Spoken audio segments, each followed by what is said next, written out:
The wind had teeth tonight. It bit and clawed at the small log cabin, howling like a banshee with a grievance as old as the mountains. It was a sound Jedediah Monroe knew well. It was the sound of the New Mexico frontier in a fury, a sound that stripped the land bare and scoured a man's soul if he let it.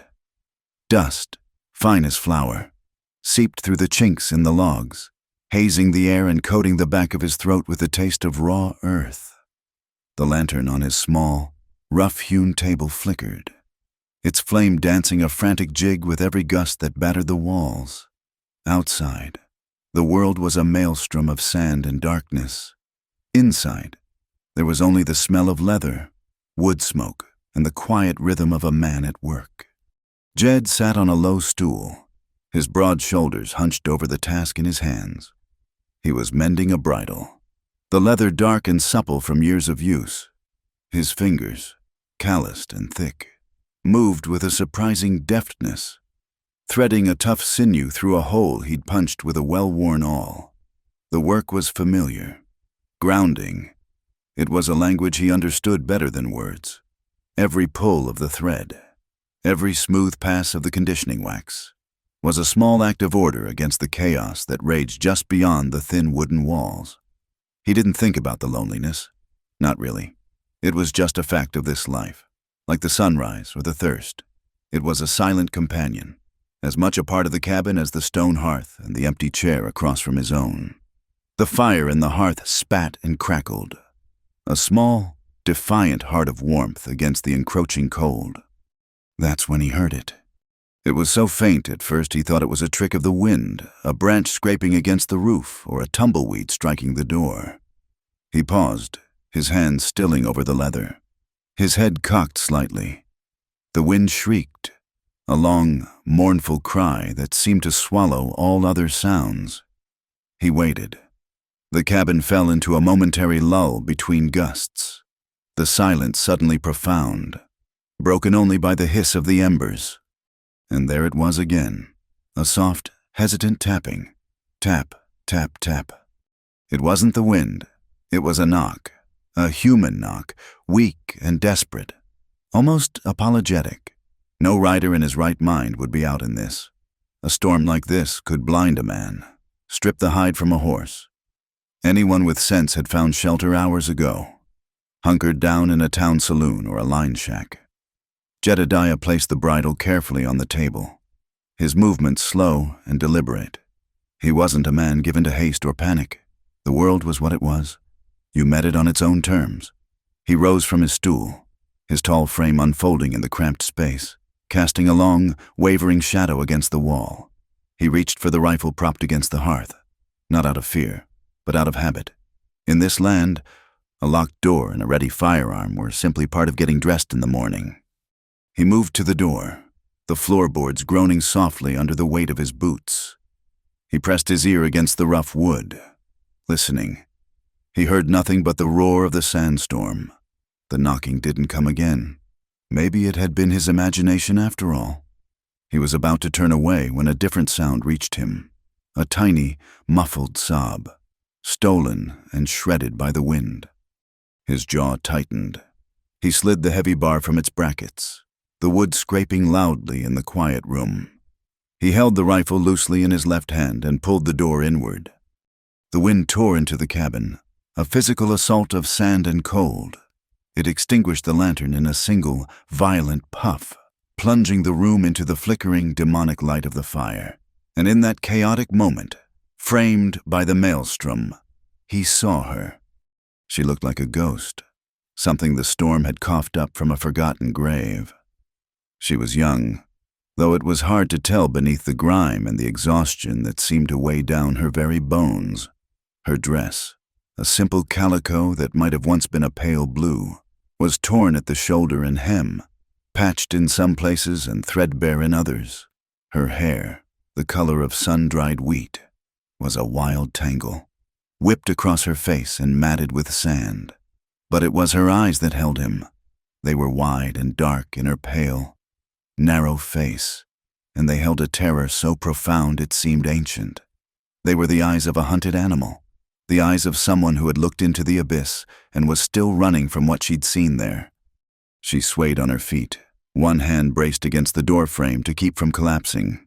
Her lips were cracked, her skin raw from the wind's lashing. "I need shelter," she whispered, her voice a dry rasp, barely audible over the gale. "Please, just for tonight." Jedediah didn't speak. He simply stepped back, pulling the door wider. It was an invitation. No questions, no suspicion. You didn't leave a dog out in a storm like this, let alone a half-frozen girl. Questions could wait for the morning. Survival came first. She hesitated for a fraction of a second, her gaze darting past him into the small, shadowy cabin, as if weighing one unknown danger against the certain death of the storm. Then, with a shudder that racked her entire body, she stumbled over the threshold. Jed closed the door, shoving his shoulder against it to fight the wind before dropping the heavy bar back into place. The sudden quiet was a shock to the senses. The roar of the storm was muffled to a low, continuous moan, a beast circling the cabin, searching for a way in. The only light came from the hearth, its orange glow painting the room in shifting shades of light and shadow. The girl stood just inside the door, dripping sand onto the floorboards, hugging her arms around herself. She looked small and fragile in the vastness of the darkness. Her eyes darted around the room, taking in the single bed with its folded wool blanket, the small table, the two stools, the sparse shelves holding a few tins and a sack of flour. It was a man's space, Spartan and functional, offering no comfort but the simple promise of 4 solid walls. Jedediah moved past her without a word. He laid his rifle back against the hearth, then took a tin cup from a shelf. He scooped water from the covered bucket near the fireplace, the sound of it sloshing loud in the silence. He held the cup out to her. She looked at his outstretched hand as if it might hold a snake. His hands were large, the knuckles scarred, the skin weathered and brown. They were the hands of a man who worked the land, who fought it and lived by it. After a long moment, her own small, trembling hand reached out and took the cup. Her fingers brushed his, and he felt the shocking cold of her skin. It was like touching ice. She drank greedily, her throat working, spilling some of the water down her chin. When the cup was empty, she held it with both hands, as if drawing warmth from the tin. Jed took a coarse wool blanket from the foot of his bed. It was clean, but smelled faintly of wood smoke and the outdoors. He draped it over her shoulders. She flinched at his closeness, but didn't pull away. Clutching the edges of the blanket and pulling it tighter around her, he gestured with his head toward the stool he had vacated by the fire. "Sit." His voice was low and gravelly, unused for most of the day. She obeyed silently, moving with a stiff, pained grace to the stool. She sat on the very edge, her back rigid, as if poised to bolt at the slightest provocation. She stared into the flames, the firelight catching the tremor in her hands. He saw now that she was younger than he first thought, perhaps not yet 20. There was a softness to her face under the dirt and fear, a line to her jaw that hinted at a strength she herself had likely forgotten she possessed. Jedediah turned back to his work, picking up the bridle and the awl. He didn't want to crowd her, to make her feel watched. He gave her the gift of his indifference, letting her breathe in the quiet safety of the room. He worked on the leather, the rhythmic punch and pull of his task a steadying presence in the tense silence. The only sounds were the crackle of the fire, the moan of the wind, and the soft scrape of sinew against leather. Minutes stretched into what felt like an hour. The girl didn't move, her gaze fixed on the fire as if it held the answers to 1,000 unspoken questions. The warmth was slowly seeping into her, and the violent shivering had subsided to a faint, continuous tremble. Finally, she spoke, her voice so low he almost didn't catch it. "Sir." He stopped his work but didn't look at her, keeping his eyes on the bridle in his lap. It was a way of giving her space to speak without the pressure of his gaze. I have to tell you," she stammered, her words barely a breath. "So you know." He waited. She took a shaky breath, and the words came out in a rush of shame and desperation, as if they had been burning a hole in her soul. "I am a maiden, sir. I'm untouched. I'm not one of those women from the saloons. I'm not a soiled dove." She clutched the blanket so tightly her knuckles were white. "I swear it on my mother's grave."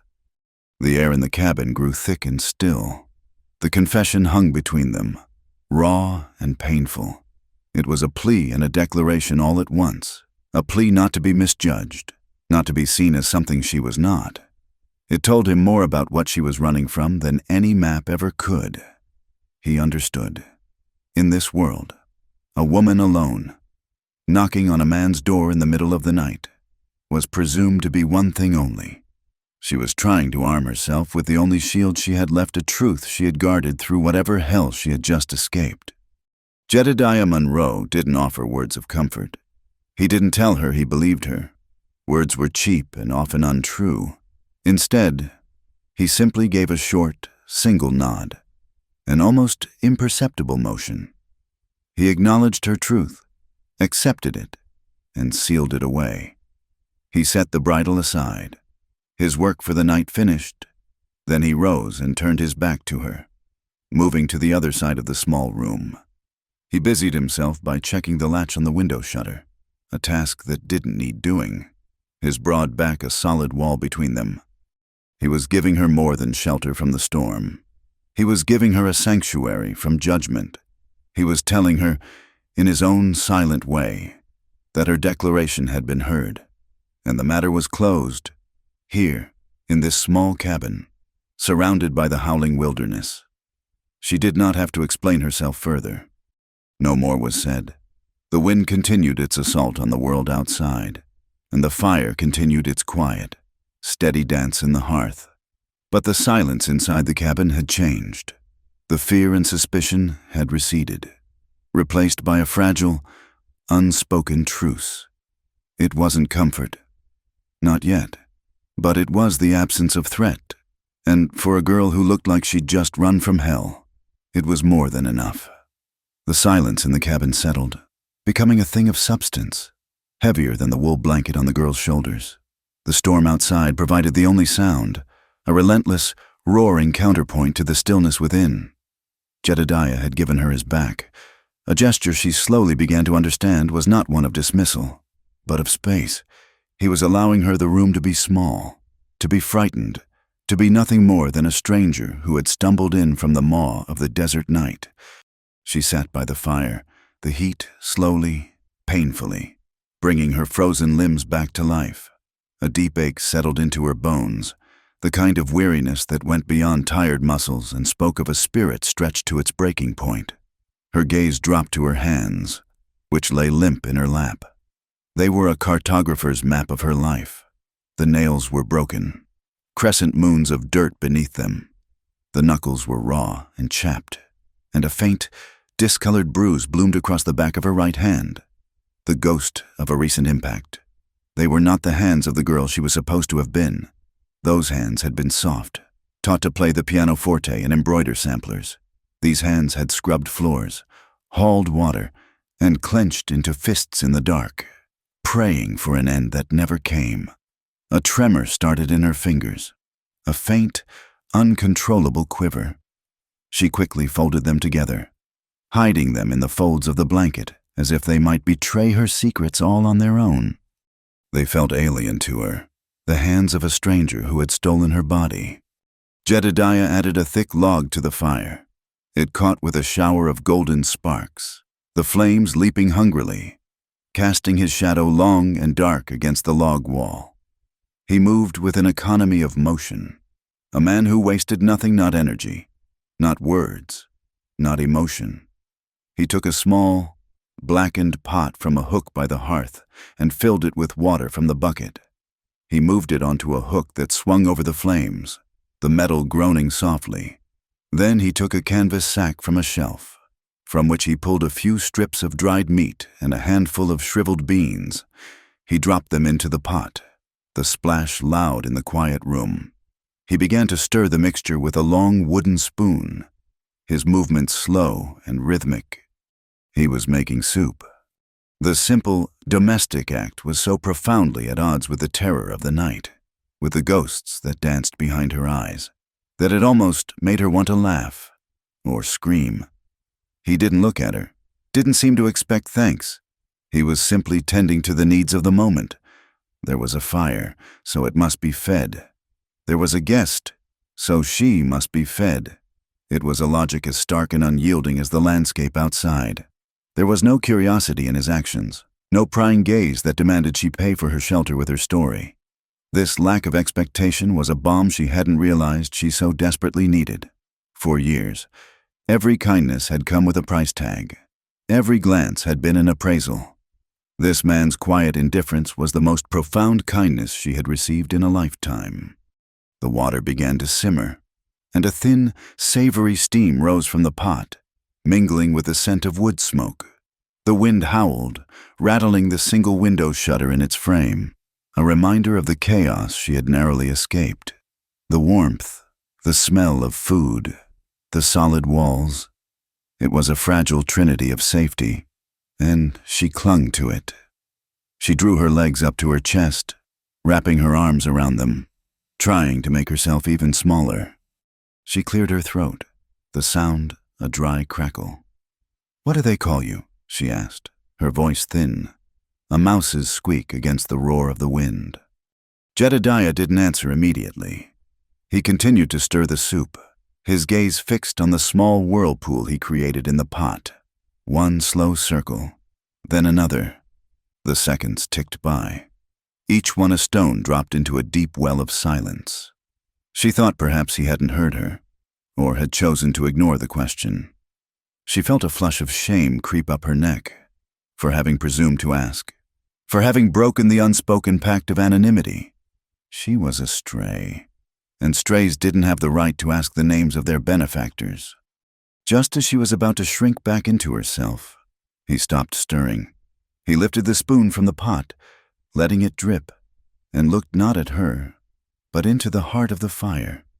"Jed," he said. The name was clipped, a single, hard syllable. It was less an introduction and more a fact, stated as plainly as the color of the sky. "Jed," she repeated softly to herself, testing the sound of it. It was a solid name, a name you could build a rock wall with. She found herself inching the stool closer to the hearth, drawn to the radiant heat. Despite the blanket, a deep-seated chill remained, a cold that came from memory, not temperature. A shiver ran through her, a violent, rattling tremor that shook her from her scalp to her toes. Jed saw it. He set the spoon down on the stone hearth and rose. He walked to the far corner of the cabin where a few pegs were hammered into the wall. Hanging from one was a heavy coat of dark brown wool, the kind a man wore when he had to face the worst the world could throw at him. It was worn at the elbows and frayed at the cuffs, a garment that had seen years of hard service. He took it down from the peg. He came back and stood behind her. She tensed, her whole body going rigid, her breath catching in her throat. Her mind screamed at her to run, to scramble away. But she was frozen, trapped by a fear so old it was almost a part of her. He didn't touch her skin. He gently, almost formally, draped the heavy coat over her shoulders, on top of the blanket. The weight of it was immediate and surprising.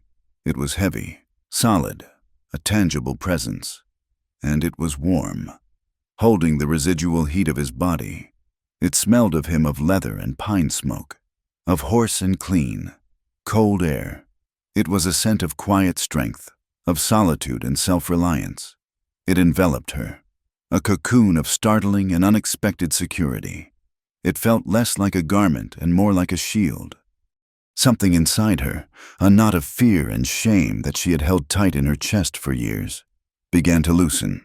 This silent, faceless man had offered her water, warmth, and shelter without a single question.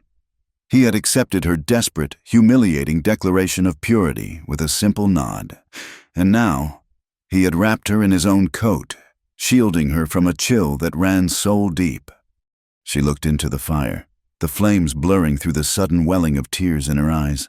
The words came out on a choked whisper, a confession not meant to be heard by God or a priest, but only by the crackling fire and the quiet man who stood sentinel in the shadows.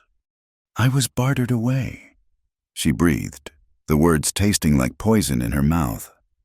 "A long time ago, my own kin, they made an arrangement for land." The admission was stark, ugly. She had been a commodity, a piece of property traded for a few more acres of dirt. "I ran from it. From him? It took me years to get the chance." Her voice was trembling now, as unsteady as her hands. "And ever since, I've been hiding everything. What I was, who I am, hiding myself from myself." She finally fell silent, the confession laid bare in the small, warm room. She waited for the reaction she had always dreaded: disgust, pity, or worse, a flicker of opportunistic interest in the eyes of a man who now knew just how alone and unprotected she was. She braced herself for it, her shoulders hunched under the weight of his coat, awaiting the final blow. Jedediah moved from behind her, but only to return to his stool on the other side of the fire. He picked up the wooden spoon and once more began to stir the soup, which was now bubbling thicker. He didn't look at her. He didn't speak. He offered no words of absolution, no empty platitudes of comfort, no harsh judgment. His face, illuminated by the fire, was a mask of impassive neutrality. He just stared into the flames as if her words were smoke, rising and dissipating into the rafters, leaving no trace behind. His silence was absolute. It was vast and empty. And in its emptiness, she found no condemnation. She found no pity. She found nothing at all. He simply listened, absorbed her truth, and continued with the task at hand. He was not her savior, not her judge, not her confessor. He was just a man who was letting her be. And it was that silence, that profound and unnerving acceptance, that finally broke her. A single tear escaped, tracing a clean path through the grime on her cheek. Then another, a choked sob caught in her throat, a sound of profound and shattering grief. She bent forward, burying her face in her hands, and the tears she had held back for years finally came. They were not loud, hysterical sobs, but a quiet, hopeless weeping, the sound of a spirit that had been bent for too long and had finally snapped. She wept for the girl she had been, for the woman she would never become, and for the long, terrifying road that still lay ahead. And through it all, Jedediah Monroe sat across the fire, stirring his soup, his silence the only witness to her undoing. She woke to a world remade in silence. The great beast of the storm had slunk away in the pre-dawn hours, leaving behind a scrubbed, clean quiet that felt vast and unnervingly peaceful. For a long moment, she didn't move, her mind adrift in the shallows between sleep and awareness. She was warm. That was the first conscious thought, a deep, penetrating warmth that had pushed the bone chill of the previous night into a distant memory. She lay on the hard floorboards, but she was cocooned in Jedediah's heavy wool coat and the coarse blanket, a makeshift bed by the pail, silvery ashes of the dead fire, the scent of him pine smoke, leather, and the cold. Clean air of the high desert clung to the fabric, a scent that should have been alarming but was instead profoundly reassuring. A sliver of pale yellow light sliced through the gloom, cutting across the dusty air from a gap in the cabin's single window shutter. It was morning. The realization struck her with the force of a physical blow. She had survived the night. Not just the storm, but the more intimate, terrifying unknown of being a lone woman in a strange man's cabin. She had wept herself into an exhausted, dreamless sleep. And he had let her. He had not approached her, had not spoken to her again. He had simply allowed her to break, and then to rest. Slowly, stiffly, she pushed herself into a sitting position. Every muscle in her body screamed in protest. The flight through the storm had taken a toll she hadn't fully felt until now. She looked across the small room. The single cot was empty. the blanket on it folded with a neat, precise edge. He was gone. A fresh spike of panic, sharp and cold, pierced the morning calm. Had he left her here, abandoned her, or was he coming back with others? Then she heard it, a soft, rhythmic crunching sound from outside, followed by the low, contented snort of a horse, driven by a caution that had become second nature. She crept to the cabin door. It was no longer barred. She pulled it open just a crack, the cool morning air a gentle shock against her skin. The world outside was washed in the soft, forgiving light of a new day. The wind was gone, and the sky was a vast, pale expanse of blue, streaked with pink at the horizon. The sand that had raged the night before now lay in smooth, sculpted drifts against the cabin and the sparse, hardy brush. The air was crisp and smelled of rain-washed creosote and damp earth. In the small corral next to the cabin stood a rangy, dun-colored horse with a dark stripe down its back, and beside it, with his back to her, was Jedediah. He was a tall, still figure against the immensity of the landscape. He moved with a slow, deliberate grace, pouring a measure of oats from a sack into a feed bucket. The horse nudged his shoulder affectionately, and Jedediah reached up without looking, his large hand stroking the animal's neck with a familiar, easy tenderness. He murmured something to the horse, his voice too low for her to make out the words, but the tone was gentle, a low rumble that was part of the morning's quiet symphony. She watched him, hidden in the shadows of the doorway. He seemed as much a part of this place as the weathered fence posts or the distant, stoic mesas. He was not a man who fought the land. He was a man who had found his place within its harsh embrace. He wore his solitude not as a burden, but as a well-worn coat, comfortable and familiar. There was an immense stillness about him, a self-contained quality that spoke of a life lived by his own unwritten code. He was a silent man because the land he lived in was silent. It did not demand conversation, only attention and respect. He gave it both, and in return, it allowed him to exist. Watching him now, in the clean light of day, the fear she'd felt the night before seemed foolish, a phantom conjured by her own exhaustion and terror. This was not a man of sudden violence or cruel appetites. He was a man of quiet rhythms, of tending to what needed to be tended to.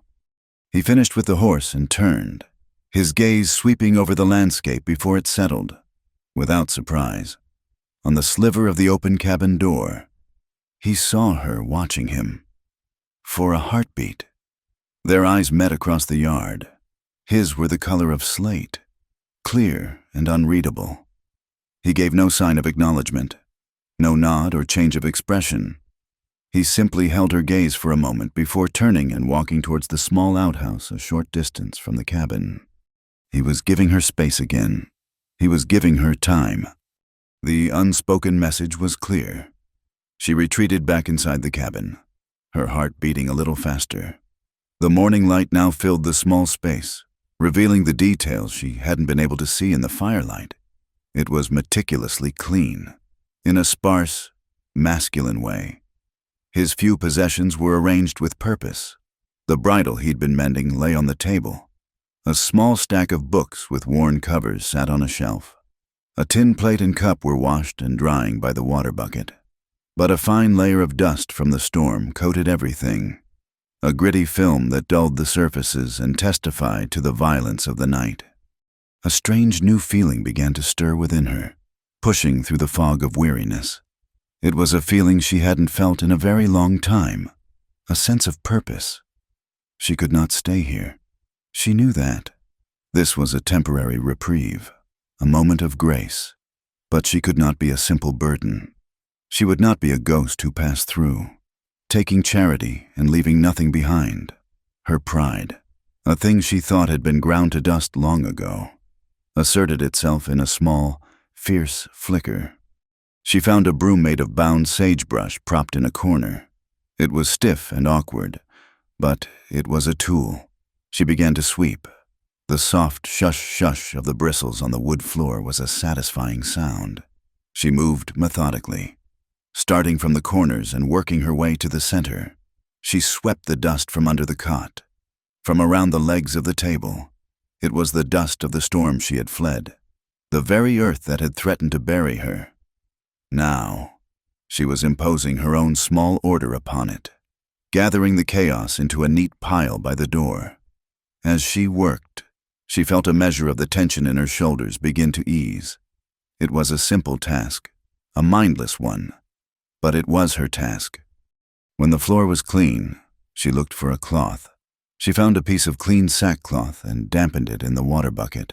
She wiped down the surface of the small table, the 2 stools, the shelf. She ran the cloth over the covers of the books, her fingers tracing the faded gold lettering of 1 Leaves of Grass. She cleaned with a quiet intensity, a focused energy. It was a way of saying thank you without words. It was a way of re-inhabiting her own body, of reminding herself that her hands could create cleanliness, not just endure pain. Her work done, she felt a pang of hunger, sharp and demanding. She looked towards the meager larder. She saw the sack of beans and dried meat from the night before, and next to it, a small sack of cornmeal and a tin of coffee. It was not her place to presume, to take his food, but the thought of simply sitting and waiting for him, a helpless waif, was unbearable. He had offered her soup. Perhaps she could offer something in return. She built up the fire from the glowing embers, adding small pieces of kindling until a steady flame took hold. She found a cast-iron skillet hanging by the hearth. She mixed a small amount of cornmeal with water and a pinch of salt from a wooden box, her movements hesitant at first, then more confident as the memory of a long-ago kitchen returned to her. She formed the mixture into small, flat cakes and placed them on the greased skillet. Soon, the cabin was filled with the warm, nutty smell of cooking cornbread.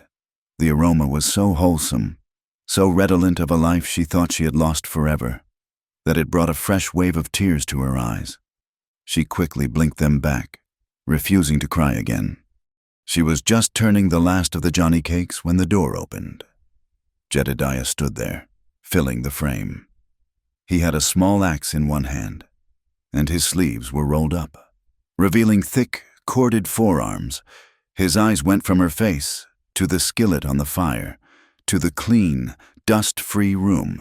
He stopped on the threshold, his expression unreadable as ever. For a long, silent moment, the only sound was the sizzle of the cornbread on the skillet. She felt her courage waver. Had she overstepped? Had she violated the unspoken rules of his solitary existence?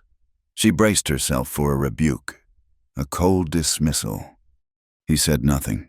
He simply stepped inside, closing the door behind him. He propped the axe against the wall, then moved to the water bucket and washed his hands and face, the splashing water loud in the tense quiet. He dried himself on a small towel and then sat down at the table. He looked at the clean surface, then at the plate and cup she had set out for him. Her heart was pounding. She took the skillet from the fire and, using a rag to protect her hand, slid the stack of warm Johnny cakes onto his plate. She then took a smaller portion for herself and sat on the stool opposite him. Still, he did not speak. He picked up one of the cakes, broke it in half, and looked at the steam that rose from its soft interior. He took a bite.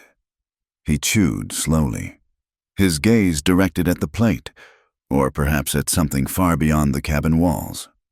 They ate in silence. But it was a different silence from the one they had shared the night before.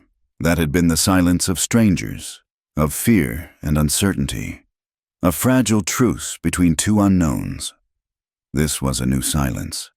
It was the quiet of shared space, of a morning meal. It was not comfortable. Not yet. It was still filled with a deep and abiding caution, a reserve that might take weeks or years to breach. They were 2 solitary creatures, wary and wounded in their own ways, circling one another at a respectful distance. He did not ask her what her plans were. He did not ask her where she would go when the sun was high in the sky. And she did not say that she would be leaving. She did not offer thanks or apologies. His acceptance of the food was his answer. Her preparing of it had been her question. When he had finished, he pushed his stool back and stood up. He picked up the bridle from where it lay on the shelf. He looked at her then, a direct and steady gaze. "The water bucket is low," he said, his voice the same low gravel as before. It was not an order. It was a simple statement of fact, but it was also an acknowledgement. It was a sign that the day was continuing, and she was, for now, a part of it. "I can fetch it," she replied, her voice quiet but clear. He gave a single, brief nod, and with that, the unspoken agreement was sealed. She was here, and for the first time in a very long time, the future did not need to be decided in the next 5 minutes. The quiet safety of the new day was enough. The days that followed fell into a rhythm dictated by the sun and the needs of the land. It was a life of profound and unwavering quiet, a silence Mercy drank like cool water after a lifetime of thirst. Jedediah would be gone before the first light painted the eastern sky, moving with a ghost-like stillness that never disturbed her sleep on the floor. He would return in the deep blue of twilight, his face etched with the day's labor, his clothes carrying the scent of dust and distance. He never said where he went, and she never asked. His world was out there, in the vast, unforgiving expanse of rock and scrub. Her world, for now, was the 4 walls of the cabin. She filled her days with the small, necessary tasks that gave them shape. She fetched water from the well, the wooden bucket heavy and awkward, the rope rough against her palms. She learned the particularities of the wood-burning stove, how to bank the coals to keep a low heat for hours. She took to mending Jed's spare work shirt, her stitches small and neat, a skill from a forgotten childhood resurfacing in her hands. She explored the small world around the cabin, never straying far, her eyes constantly scanning the horizon. She learned the shapes of the mesas, the call of a hawk circling high overhead, the way the light changed the color of the earth from ochre to deep, bruised purple as the day died. In all this time, they exchanged perhaps a dozen words a day. "Coffee's hot. More wood is needed. It might rain." Each word was a carefully placed stone, not a bridge, but a marker to show they occupied the same space without collision. He would eat the simple meals she prepared, cornbread and beans. Sometimes a tough jackrabbit he'd snared with the same silent focus he applied to everything else. He never praised her cooking, but he always cleaned his plate. That, she learned, was Jedediah's version of a compliment. She had begun to feel a fragile sense of peace, the way a long shipwrecked sailor might feel on a deserted island. It was not home, not safety, but a cessation of struggle. The constant, grinding fear that had been her companion for years had receded to a low hum, a beast sleeping, but not slain. It was on the 3rd day that the silence was broken. Mercy was scrubbing the table with a coarse brush when she heard it, the distant, rhythmic jingle of a harness and the clop of a horse's hooves, moving at a steady, unhurried pace. Her heart leaped into her throat, a frantic, trapped bird. Her hands froze over the worn wood. She straightened up, her body rigid, her ears straining. Jed was somewhere out on the range. He never had visitors. The sound grew closer. It was a single horse, pulling something, a cart, perhaps by the rumbling of the wheels. Her first instinct, honed by years of survival, was to hide, to bolt, to melt back into the wilderness. She looked wildly around the small cabin, a cage that had suddenly become a trap. But where could she go? The plains offered no cover. She was paralyzed, her breath held tight in her chest. The cart came to a stop just outside. She heard a boy's voice, clear and high. "Call out. Jed, you hear I brought the supplies." A boy. Before she could process her relief, the cabin door was pushed open and the visitor burst in, a whirlwind of youthful energy. He was a small, wiry creature of perhaps 9 or 10 years, with a wild mop of fiery red hair that refused to be tamed and a face so splattered with freckles it looked as though he'd been showered with cinnamon. He was all sharp elbows and knobby knees, dressed in patched overalls that were too short for his long limbs. and he carried a large canvas sack that looked heavy enough to anchor him to the ground. He dropped the sack with a loud thud, sending up a puff of dust. "Got the flour and the salt, and Mrs. Gable sent along some." He trailed off, his bright, inquisitive eyes landing on Mercy for the first time. He stopped dead, his mouth slightly agape. He blinked, tilting his head like a curious sparrow. "Well, I'll be," he breathed, his surprise open and guileless. "Who are you?" Mercy couldn't find her voice. She simply stood there, the scrubbing brush still clutched in her hand, feeling as though she'd been discovered in a place she had no right to be. The boy's gaze wasn't unkind or suspicious. It was just intensely, unabashedly curious. He looked from her torn dress to her bare feet to her wide, startled eyes. Just then, Jed's tall frame filled the doorway behind the boy. He had come in from the corral, his steps so quiet she hadn't heard him approach. His presence was a solid, calming weight in the suddenly chaotic room. "Caleb," Jed said, his voice a low rumble. "Unload the rest." The boy, Caleb, immediately tore his eyes from Mercy and grinned up at the man. "Jed, I didn't see you. I was just saying hello to the lady." Jed stepped into the cabin and looked at Mercy. He didn't introduce her by name, not at first. He simply held her gaze for a moment, and in that look, he seemed to be asking a silent question. She gave a tiny, almost imperceptible nod. Permission granted. "This is Mercy," Jed said to Caleb, his voice flat. "She's staying for a spell." And that was it. No explanation of where she'd come from or why she was there. Caleb, for his part, accepted this information with the simple, uncomplicated logic of a child. A new person was here. It was a new and interesting fact, like finding an unusually shaped rock or seeing a coyote up close. "Mercy," Caleb repeated, testing the name. He gave her a wide, gap-toothed smile. "Pleased to meet you, ma'am. I'm Caleb. I bring Jed supplies from town every week, mostly, when the creek ain't too high." He immediately turned his attention back to his tasks, pulling items from the sack with a bustling importance, a slab of bacon wrapped in cloth, a new tin of coffee, a small bag of rock candy which he eyed with reverence before setting it carefully on the shelf. Caleb was a force of nature. He filled the small cabin with a vibrant, chattering energy that scoured the corners of the heavy silence that had lived there. He talked incessantly, a running commentary on his journey from town, the health of his horse Bartholomew, the latest gossip from the general store, and a detailed description of a snake he had seen by the river. He moved with a constant, twitchy motion, a stark contrast to Jed's deliberate stillness. He was the living, breathing heart of the place, a splash of brilliant, chaotic color in a world of brown and gray. Mercy watched him, mesmerized. She had not been this close to a child in years. She had forgotten their brightness, their utter lack of artifice. Caleb didn't see her as a threat, or a burden, or an object of pity. He saw her simply as a person, another pair of ears to hear his stories. Jed, having ascertained that all the supplies were accounted for, retreated outside to work on a broken fence post, leaving them alone. But he stayed within earshot, his presence a silent, looming shadow just beyond the open door.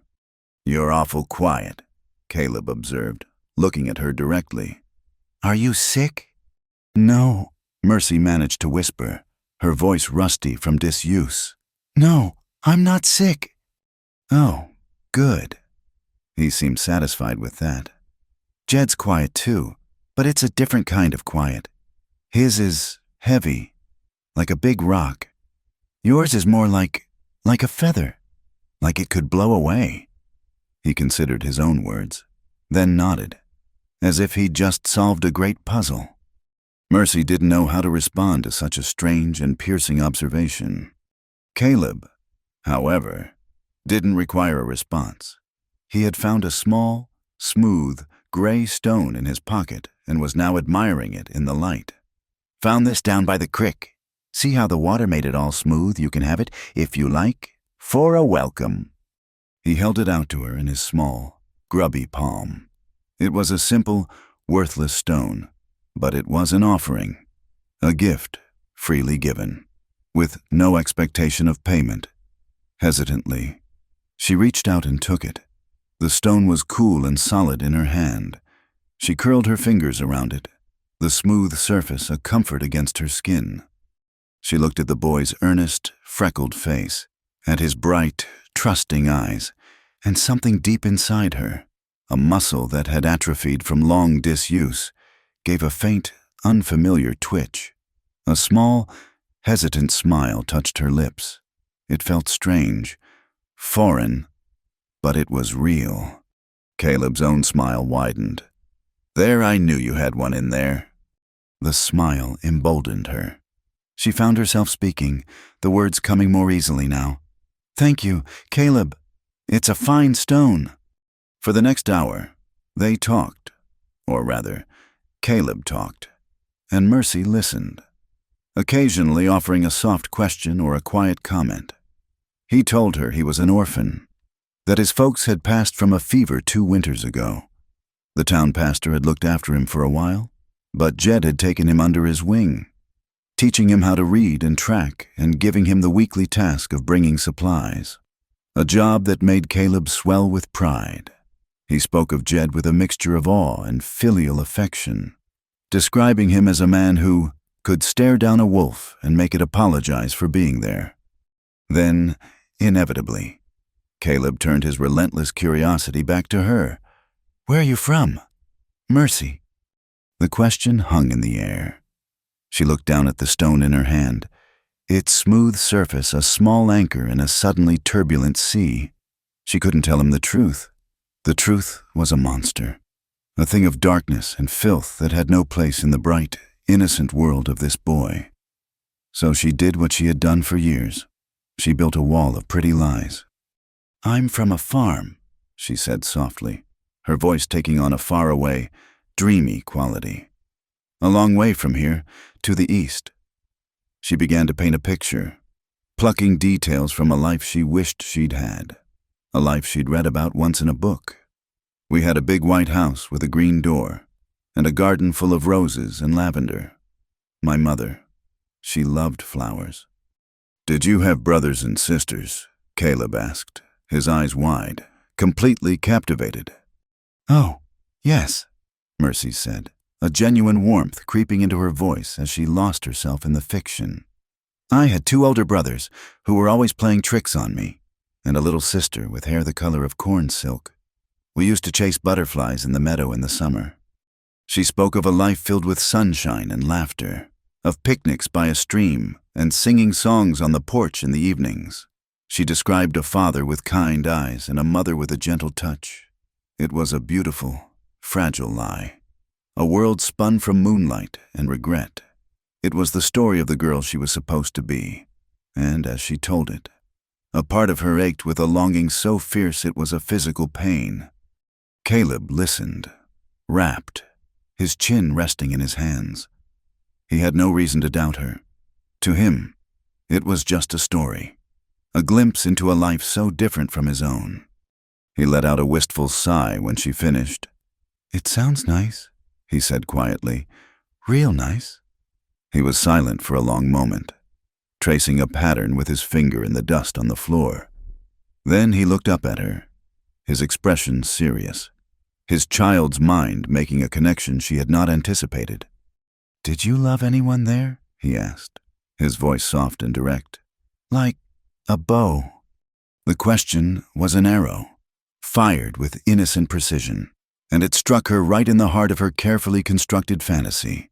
The beautiful world she had just created crumbled to dust, blown away by that one simple, impossible word. Love. The smile vanished from her face. The light in her eyes died. The warmth that had filled her chest turned to a shard of ice. She opened her mouth to answer, to continue the lie, to invent a handsome young farmer with a shy smile. But no words came. Her throat closed up, tight and aching. The air in the cabin suddenly felt thin, too thin to breathe. Love. The word was a mockery. It was the word her captor had used, a word he had twisted into a cage of duty and fear. It was a word that meant possession, a word that tasted of ashes and despair.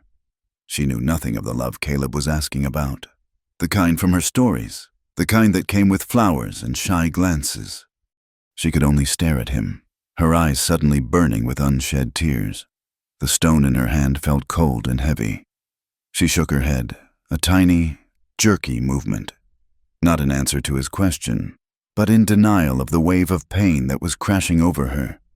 Outside, by the corral fence, Jedediah had been sharpening a knife on a whetstone, the rhythmic shying a steady counterpoint to the boy's chatter. He had heard the boy's excited voice, had heard the low, soft murmur of Mercy's replies, and then, for the first time that day, he had heard her laugh, a sound so unexpected and fragile it had made his hands still for a moment. He had heard her spin her tale of a sun-drenched, happy past, and a muscle in his jaw had tightened. Now, he heard the boy's innocent question, and then he heard the silence. It was a silence that stretched, taut and screaming. Far longer than a simple pause, it was a silence filled with everything she had not said. The rhythmic scrape of the knife stopped. Jed did not turn. He did not look toward the cabin. He remained perfectly still, his head bent over his work, his broad shoulders shielding him from view. But he was listening. He was listening to the sound of a heart breaking in the quiet of a sunlit room. And in that terrible, unending silence, he learned more of the truth of Mercy's life than any confession could ever have told him. Caleb's visit left an echo in the cabin, a lingering warmth of youthful chatter that made the subsequent silence feel deeper, more contemplative. Mercy found herself replaying his innocent, devastating question in the quiet moments of her day. "Did you love anyone?" The words were a key turning a lock on a door she had long ago bricked over. Behind it lay not a sunlit meadow of memory, but a dark, airless room filled with ghosts. She pushed the thoughts away, burying them under the familiar weight of daily chores, but the echo remained. Weeks bled into a month. The fierce heat of late summer softened, and the nights grew a sharper edge. A routine, unspoken and unyielding, became the foundation of their lives. Mercy no longer felt like a ghost haunting the edges of Jedediah's world. She felt, instead, like a carefully placed piece of furniture, a part of the cabin's still life.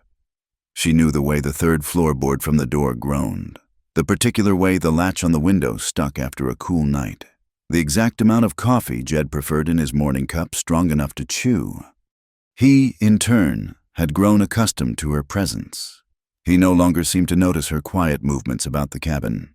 He would leave a brace of quail he'd hunted on the table without a word, a silent offering for the evening meal. Once, he returned from a trip to the distant town not just with supplies, but with a small, neatly wrapped bar of lye soap, which he left on the shelf by the water bucket. It was a luxury she hadn't known in years, and when she used it, the clean, sharp scent felt like a gift of dignity. No words were exchanged about it, none were needed. The storm arrived without the blustering warning of the sandstorm. It came with a creeping, ominous stillness. The air grew heavy and thick, smelling of wet dust and ozone. The sky, which had been a clear, hard blue all day, was slowly bruised with the swaths of purple and slate gray from the west. The birds fell silent. A nervous, electric tension seemed to hum just beneath the surface of the world. By the time Jed returned that evening, the sky was a churning cauldron. He led his horse into the small lean-to with a practiced urgency, his movements efficient and sure. Mercy watched from the doorway as he threw a heavy blanket over the animal's back, his hands moving with a comforting familiarity over its neck and flanks. When he came inside, he brought the storm with him. The air that swirled in was cool and charged, and his presence seemed larger, more vital, as if he drew strength from the impending chaos. "It will be a bad one," he said. It was the longest sentence he had directed at her all week. The first drops of rain were fat and heavy. striking the tin roof with loud, sporadic plinks that sounded like tossed pebbles. Then more came, faster and faster, until the individual sounds merged into a steady, drumming roar. Within minutes, the world outside the cabin was a churning wall of water, a relentless, percussive assault that vibrated through the very logs of the walls. A flash of lightning bleached the world white for a second, followed a long moment later by a low, gut-deep rumble of thunder that rolled across the plains like a giant, empty wagon. Inside, the lantern cast a pool of steady, golden light. The fire crackled in the hearth. It was a small, defiant pocket of warmth and order against the wildness that had been unleashed. Mercy was stirring a pot of stew, the simple rhythmic motion a small anchor in the storm's fury. Jed sat at the table, methodically cleaning his rifle. The soft, oily clicks of the mechanism, a familiar sound of preparation. That's when they heard the new sound. It was a soft, insidious plink, plonk, out of rhythm with the drumming deluge on the roof. Mercy stilled her spoon. Jed stopped his cleaning, his head lifting, his gaze going upwards. They both listened. The sound came again, a tiny, watery punctuation mark in the roaring symphony of the storm. Plink, plonk. A dark, circular stain was spreading on the ceiling boards, directly over the small space between the hearth and the table. As they watched, a single, fat drop of water gathered, trembled, and fell, landing with a soft splash on the floor. Then another. The cabin, their sanctuary, had been breached. Jedediah set the rifle down without a word. His face was a mask of grim pragmatism. He rose and took a bucket from the corner, placing it under the drip. The drops now landed with a hollow, metallic echo. He stood for a moment, looking at the ceiling, his jaw tight. He was a man who took pride in the things he built, in the sturdiness of his small world. A leak was not just an inconvenience. It was a failure. The wind must have torn a shingle loose, he stated to the room at large. Mercy looked from the steady drip to the window, where water streamed down the glass in opaque sheets. "You can't go up there," she said, the words coming out before she could stop them. It was a protest born of a sudden, sharp fear. The roof would be a slick, treacherous place of howling wind and blinding rain. He glanced at her, his expression unchanged. "A small leak becomes a big one," he said simply. "A big one ruins the roof goes, the walls follow." It was his unshakable logic. You tended to problems when they were small. You faced the storm. You did not hide and hope it went away. He pulled on a heavy oilcloth slicker that hung from a peg by the door. It was dark and stiff, smelling of linseed oil and old rain. He shoved a hammer into his belt and grabbed a small pouch of roofing nails. Then he took a coil of thick rope from a corner. He tied one end around his waist with a knot that was both intricate and unshakable. He looked at her. "I'll tie the other end to the bedpost. It'll hold me if I slip." Mercy watched his preparations, her heart a cold, tight knot in her chest. The thought of him up there, in the violent darkness, made her feel a terror that was entirely new. It was not for herself. "I'll come out," she said, her voice quiet but firm. "I can hold the lantern and the rope. It would be better if someone held the rope." He looked at her for a long moment, his slate-gray eyes seeming to probe past her face, into the core of her resolve. He had never asked her for help, had never treated her as anything other than a guest, a temporary fixture. He was a man who did things himself. To accept her help would be to change the very nature of their silent arrangement. Finally, he gave a short, sharp nod, one nod. It was enough. He handed her the free end of the rope. It was thick and coarse, reassuringly solid in her hands. He went out, vanishing instantly into the black, churning deluge. A moment later, she saw his dark shape beginning to climb the crude ladder he had permanently fixed to the side of the cabin. Mercy took a deep breath. She pulled Jed's heavy wool coat, the one she now considered hers, over her shoulders, grabbed the lantern, and stepped out into the storm. The force of it took her breath away. The rain was a physical blow, cold and stinging. The wind ripped at her, trying to tear the coat from her body and the lantern from her hand. The ground had turned to a slick, sucking mud that grabbed at her bare feet. The roaring sound was deafening, a solid wall of noise that swallowed all thought. She shielded the lantern's glass with her body, its small, precious flame flickering wildly. She could see Jed now, a dark silhouette against the lightning-streaked sky, moving slowly, cautiously across the treacherous peak of the roof. He was a man in his element, a creature of this harsh land, unafraid of its furies.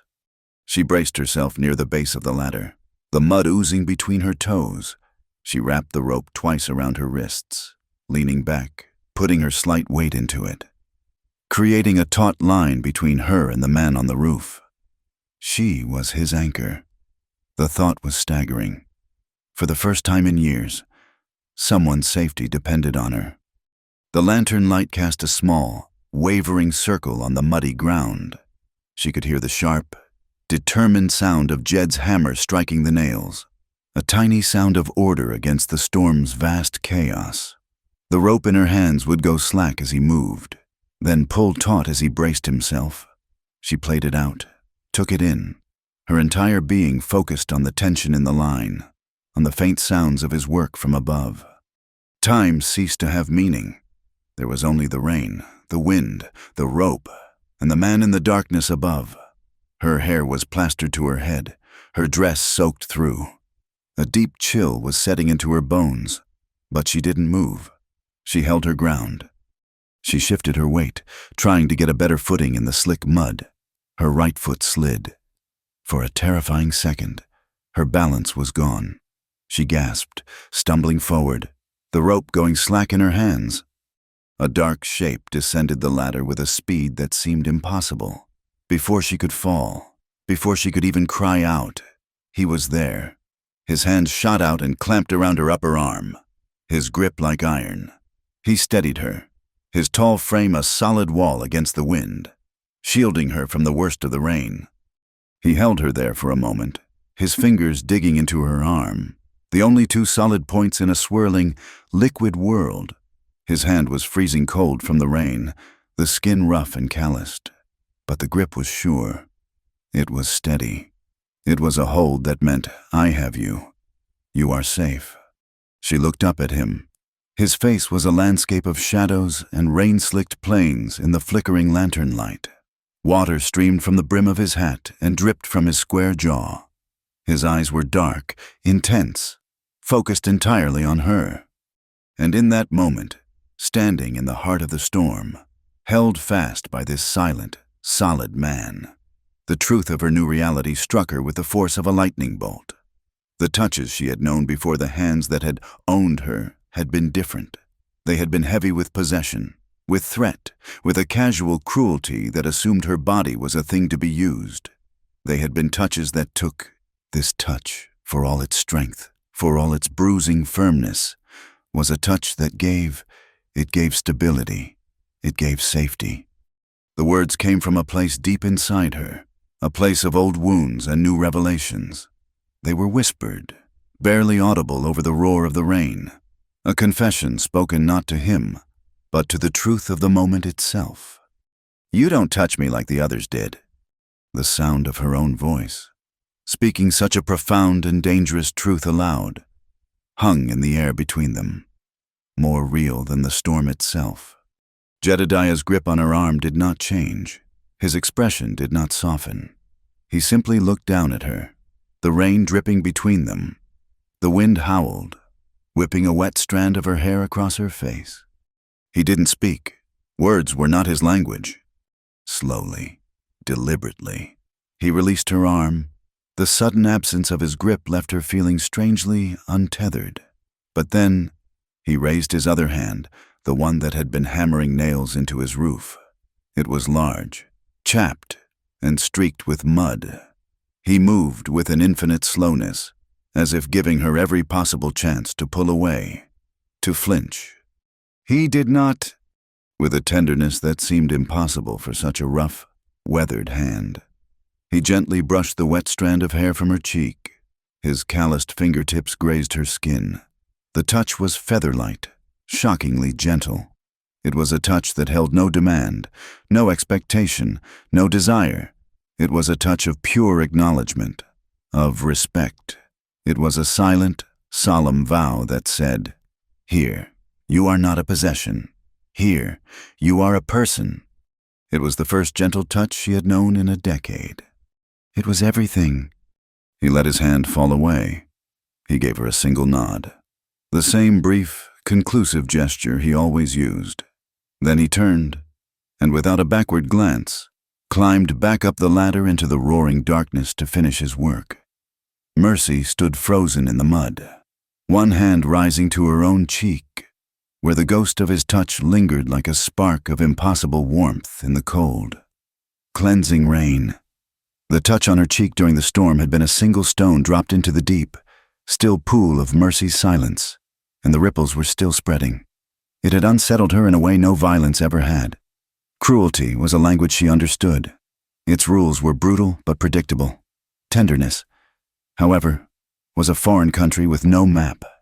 In the days that followed, she found herself replaying the moment again and again, the impossible gentleness of his calloused fingers, the quiet solemnity in his eyes. He had asked for nothing. He had simply given. The world after the rain was washed clean, renewed. The air was sharp and clear, and 1,000 tiny, tenacious desert flowers had unfurled in a sudden, defiant bloom of yellow and purple across the plains. Life, it seemed, was stubbornly insistent. It was one of these bright, clean afternoons when Jedediah set about mending a series of animal traps down by the narrow, cottonwood-lined creek that snaked its way a quarter-mile from the cabin. It was the same creek that Caleb had spoken of, a lifeline of clear, cold water in the parched land. Mercy had followed him, carrying a bucket of his work clothes to be washed. It was a comfortable, domestic silence that had fallen between them, a pattern woven from shared tasks and unspoken understanding. She knelt on a large, flat rock at the water's edge, the rough fabric of the shirt coarse beneath her knuckles as she scrubbed. The sun was warm on her back, and the sound of the water murmuring over the stones was a soothing, constant whisper. Across from her, Jed worked with his usual focused economy of motion. He was resetting the trigger on a snare, his large hands moving with a practiced, intricate skill. He was as quiet as the stones, his presence as natural as the rustle of the leaves in the cottonwood trees above them. She watched his hands. They were strong, capable, scarred. They could fix a roof in a storm, mend a bridle, set a trap, and yet they could also be gentle. The contradiction of it was a puzzle she couldn't solve. Her own hands, submerged in the cool, clear water, looked pale and foreign. For years, they had been tools for another's use. They had served, cleaned, and obeyed. They had trembled in fear and clenched in helpless rage. Now, here, they were simply her own. The memory of Caleb's question returned to her, unbidden. "Did you love anyone?" The lie she had told him, the beautiful, hollow story of a sunlit farm, felt like a betrayal of the quiet truth she was now living. The man across the creek deserved more than a ghost. He had given her shelter, safety, and a touch of kindness that had cracked open a place in her that she thought had been sealed forever. He deserved the real story, as ugly and broken as it was. "Jedediah," she said, her voice so soft it was almost lost in the sound of the creek. He did not look up, but his hands stilled over the delicate mechanism of the trap. The pause was his invitation. It was his way of listening. She stared down into the water, watching her own distorted reflection ripple and break apart. "The story I told Caleb," she began, her voice a low tremor. "About my family, the farm with the green door. It was a lie." He remained silent, his stillness a vessel waiting to be filled. He did not judge her for the lie. He simply waited for the truth that would replace it. "There was no farm," she whispered. the words tasting like ash. Not a real one. There was just an arrangement. She took a ragged breath. The confession a physical weight in her chest. My stepfather, after my mother passed. He had debts. There was a man, an older man named Silas Blackwood. He was wealthy. He had land, a large ranch. And he wanted a wife. A young one. One he could shape. She stopped, scrubbing at a stubborn spot on the shirt with a ferocity that had nothing to do with the dirt. The simple, ugly facts of the transaction were the hardest to say. I was 16. My stepfather traded me to him. He called it a dowry, but it was the price of his land. I was the price. She finally risked a glance at him. He had not moved. His gaze was fixed on the trap in his hands, but she knew he was not seeing it. He was seeing the 16-year-old girl she had been, a piece of property in a heartless bargain. His lack of expression, his absolute stillness, gave her the courage to continue. He took me to his ranch. It was a big house, bigger than any I had ever seen, but it was a prison. He wanted everyone to believe we were a normal husband and wife. He called it a marriage. He made me wear fine dresses, sit at his table, and smile at his guests. It was a performance. Every day was a performance, and I had to play my part perfectly. Her voice dropped even lower. If I didn't, he was a man who believed in correction. He said it was his duty to teach me my place. She didn't need to elaborate. The faint, old scar that traced the line of her jaw, usually hidden by her hair, spoke its own silent testament. The worst part wasn't the corrections, she said, her voice cracking. It was the silence, the emptiness. He didn't want a person. He wanted an ornament, something pretty to look at that didn't have thoughts or feelings of its own. He would look at me, and I could feel myself disappearing, becoming a ghost in my own skin. She wrung out the shirt, twisting the fabric until her knuckles were white. The water dripped from it like tears.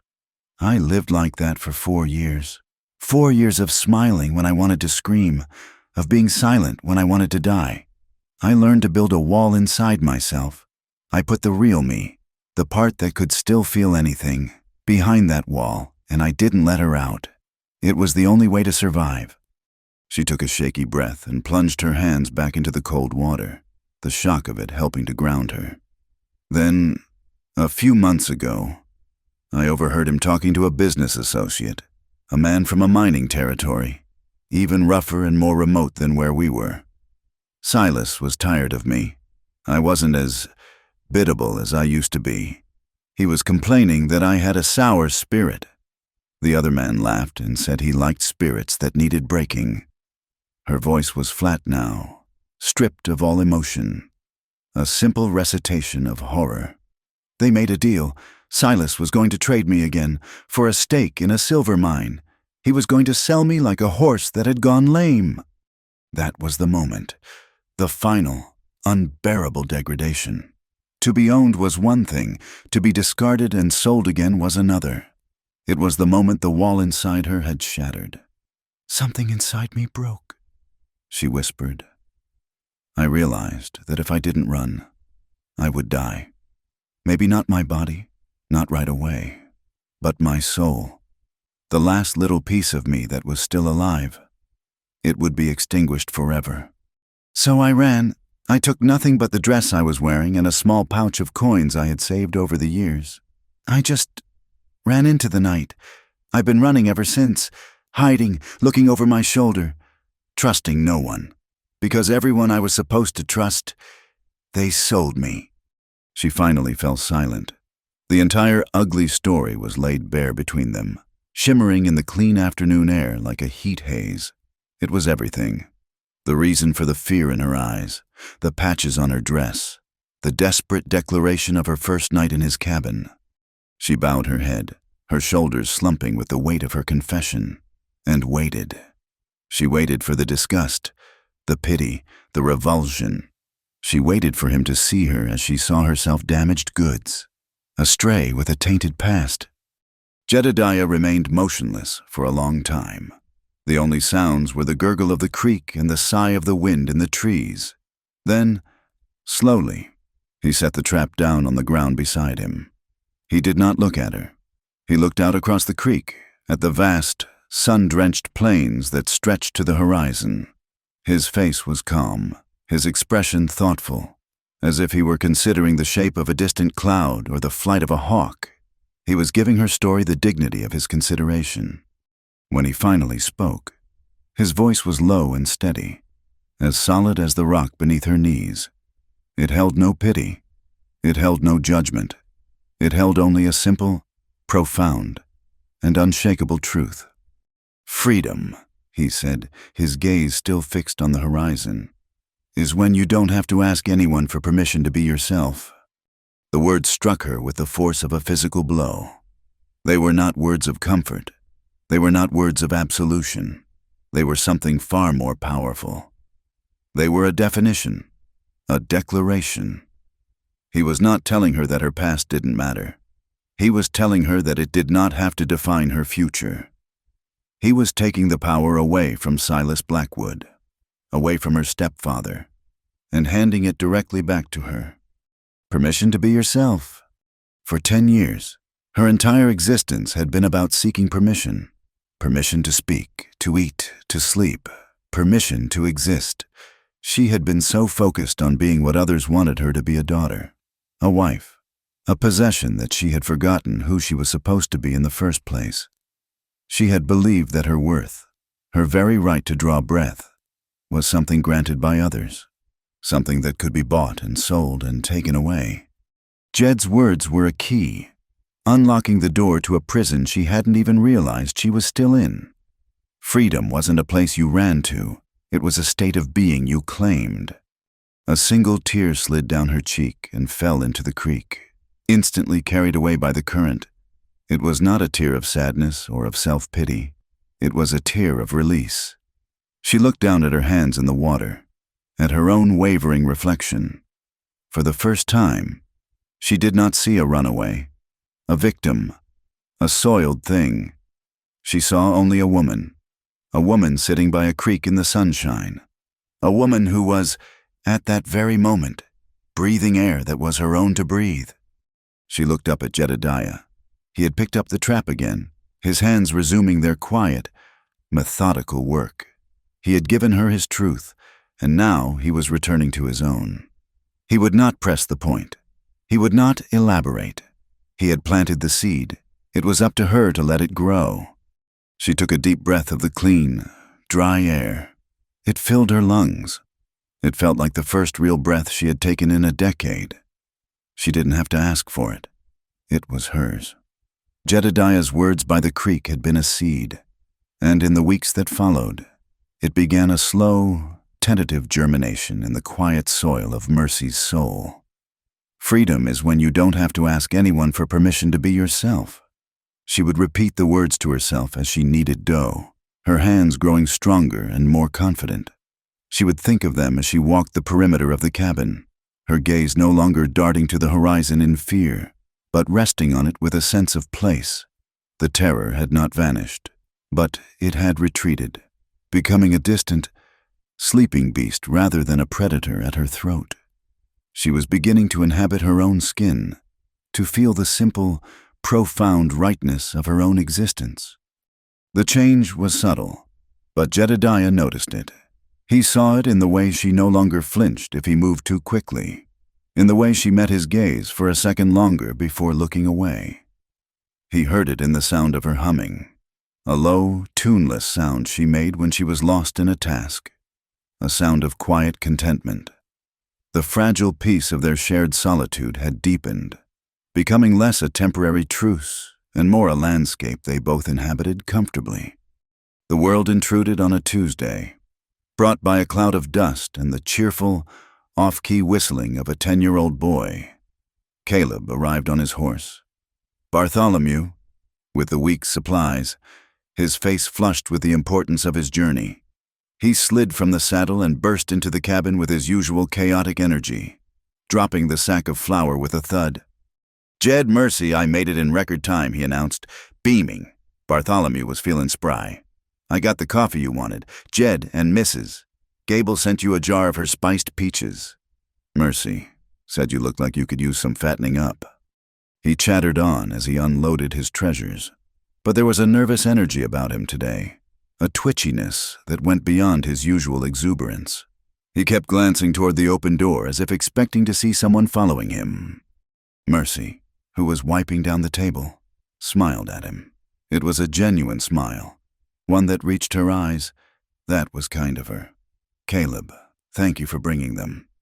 Weren't nothing, he said, his eyes darting outside again.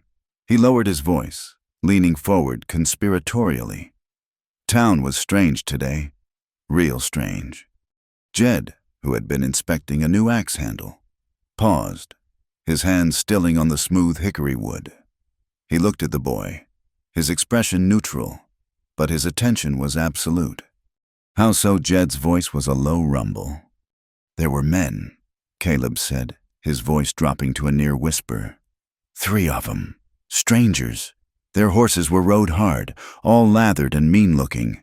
And the men, they were mean-looking, too. They had fancy boots, but all scuffed up, and their eyes were like little chips of ice. A cold dread began to seep into Mercy's bones, a familiar, icy tide rising in her chest. She stopped wiping the table, her hand frozen in place. They were in the saloon, asking questions. Caleb continued, unaware of the sudden tension that had seized the room.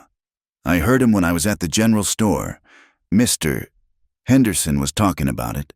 Said they were asking about a girl, a young woman, traveling alone, with fair hair. He looked at Mercy, his innocent eyes wide, just like you. The rag dropped from Mercy's hand, landing on the floor with a soft, dull sound. The blood drained from her face. The cabin, her sanctuary, suddenly felt small and airless, the walls closing in. The beast was awake. It had scented her. It was hunting. Jedediah's gaze shifted from Caleb to Mercy. He saw the stark, bone-deep terror that had taken hold of her, erasing all the fragile peace of the past weeks. She was trembling, a violent, uncontrollable shiver that shook her entire frame. Her eyes were wide and blank, seeing not the familiar room, but the ghosts that had just galloped back into her life. What else did they say? Caleb Jed's voice was calm, steady, an anchor in the swirling vortex of Mercy's fear. They had a name, Caleb said, screwing up his freckled face in concentration. Blackwood. They said they were retainers for a Mr. Blackwood. And they said they had a warrant for a runaway, said she was his property, and they were being paid a hefty sum to bring her back. Property. The word was a branding iron, searing itself into her soul.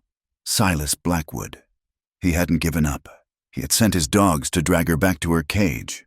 The fragile seedling of freedom inside her withered and died, choked by the returning darkness. Her legs gave way, and she sank onto the stool, her hands gripping the edge of the table to keep from collapsing entirely. The instinct to run, to flee into the wilderness and disappear, was a physical, screaming need. Jedediah absorbed the information without a flicker of expression. He looked at Caleb, his eyes holding the boy's. You did well to tell us, Caleb. Now, I want you to take Bartholomew down to the creek. Let him drink and graze for a while. Stay there until I come for you. It was a clear, calm dismissal. Caleb, sensing the gravity in the man's tone, simply nodded, his usual ebullience gone. He gave Mercy a worried look, then slipped out of the cabin. His small shoulders slumped. The silence that descended was thick and suffocating. It was broken only by the sound of Mercy's ragged, shallow breaths. She stared at the floor, her world having shrunk to the space between her own 2 feet. She was trapped. She had run as far as she could, and they had still found her. Jedediah moved, not toward her, but to the door. He closed it, the soft click of the latch sounding like a final, damning judgment. He then slid the heavy wooden bar into place, the scraping sound loud and definitive in the stillness. It was the same sound she had heard on her first night here, a sound that had then meant safety. Now, it meant she was caged. He turned to face her. His face was unreadable, carved from stone. "They will come here," she whispered, her voice a dead, hollow thing. "They will track me here." She looked up at him, her eyes pleading. "We have to go. I have to go. I can't let them find me here. I can't bring this down on you." He stood for a long moment, simply watching her, his gaze steady. He saw the terror, but he also saw something else beneath it, the old, familiar resignation of the victim, the instinct to flee, to accept defeat before the battle had even begun. He walked not to the packs, but to the heavy wooden chest that sat at the foot of his bed. He knelt and unlatched it. He pushed aside a folded wool blanket and a few worn books, and from the bottom of the chest, he lifted out an object wrapped in oilcloth. He placed it on the table and slowly, deliberately, unwrapped it. It was a Colt revolver, its metal barrel a dull, deadly blue-black, its wooden grip worn smooth from use. Beside it, he placed a small, heavy box of cartridges. Mercy stared at the gun as if it were a coiled snake. It was an object of violence, of power, of everything that had been used to control and terrorize her. It was the symbol of her powerlessness. Jedediah looked at her, his eyes as hard and unyielding as the revolver's steel. "We will not run again," he said. The words were not a suggestion. They were not a comfort. They were a declaration of war.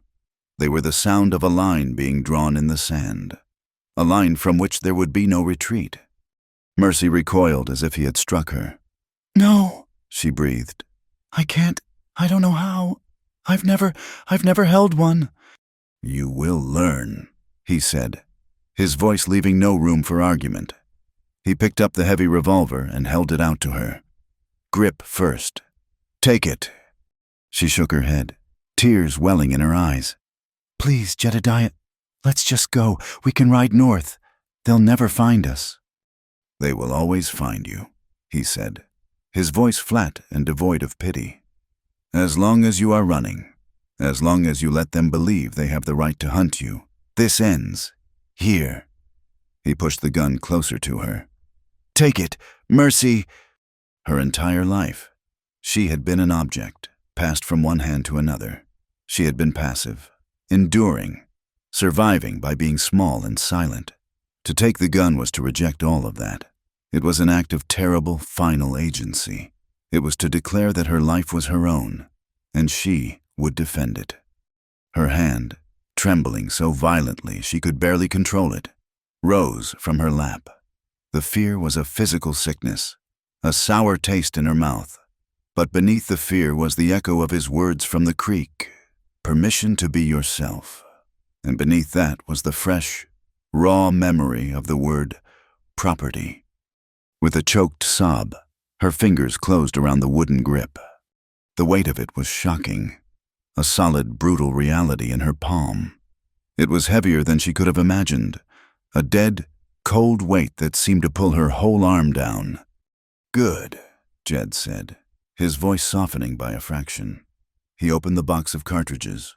The brass casings gleamed in the lantern light. "Now you will learn how to load it." The next hour was a blur of fear and fumbling. He showed her how to open the loading gate, how to slide the long, heavy cartridges into the cylinder. Her fingers were slick with sweat and trembled so badly that she dropped the first cartridge on the floor.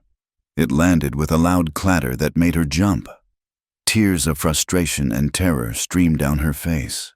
Every time she touched the cold metal, she saw Silas Blackwood's face, his cold eyes, the way he would rest his hand on the pistol at his own belt, a constant, silent threat.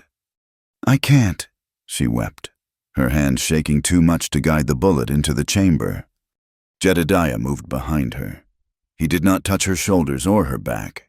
He reached around her and placed his large, steady hand over hers, the one holding the cartridge.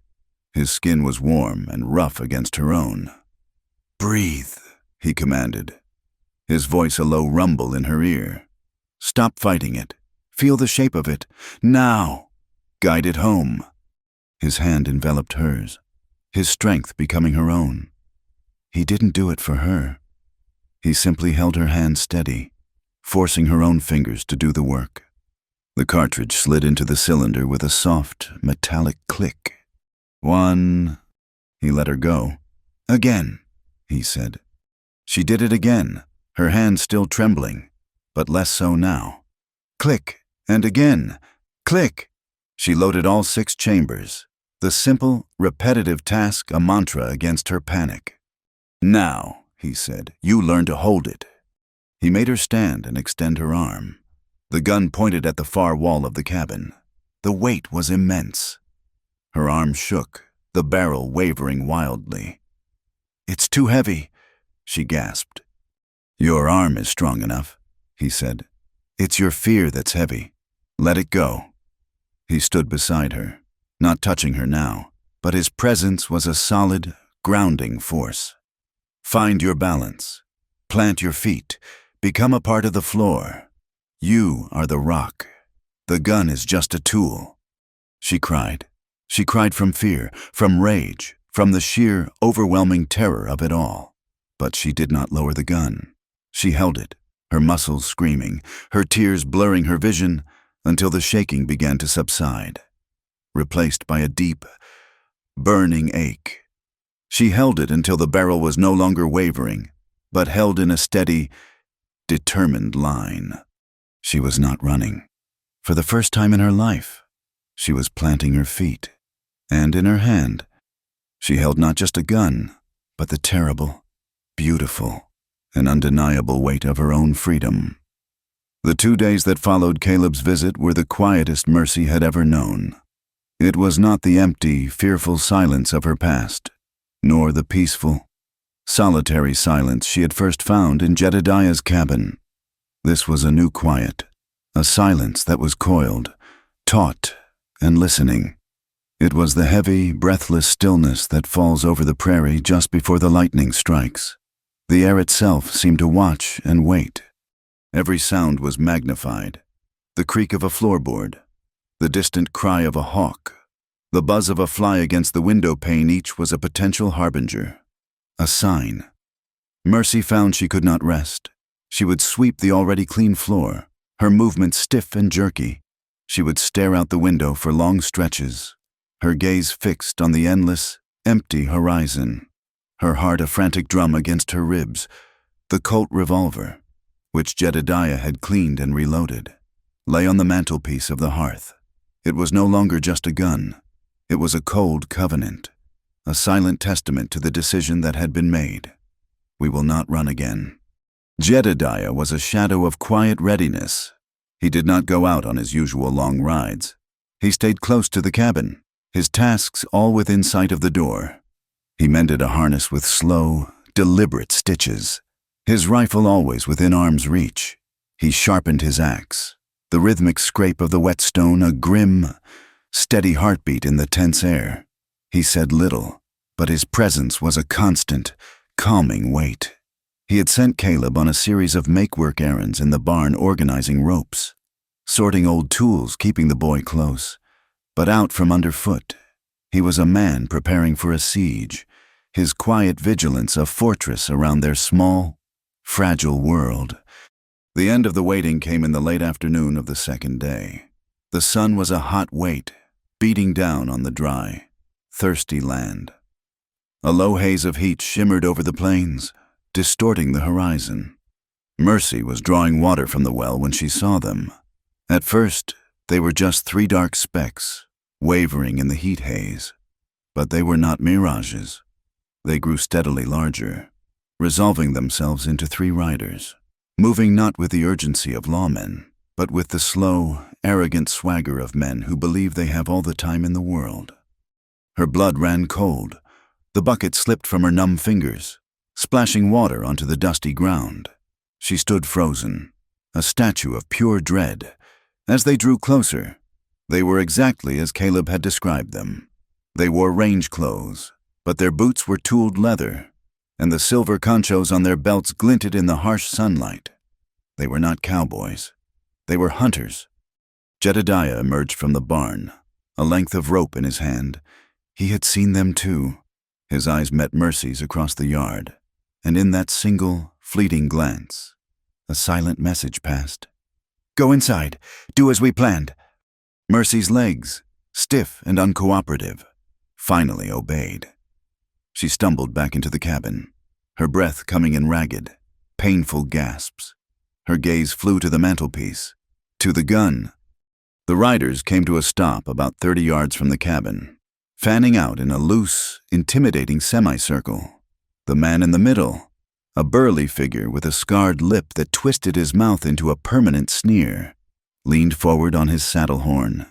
His eyes, small and cruel, raked over the small homestead with contemptuous amusement.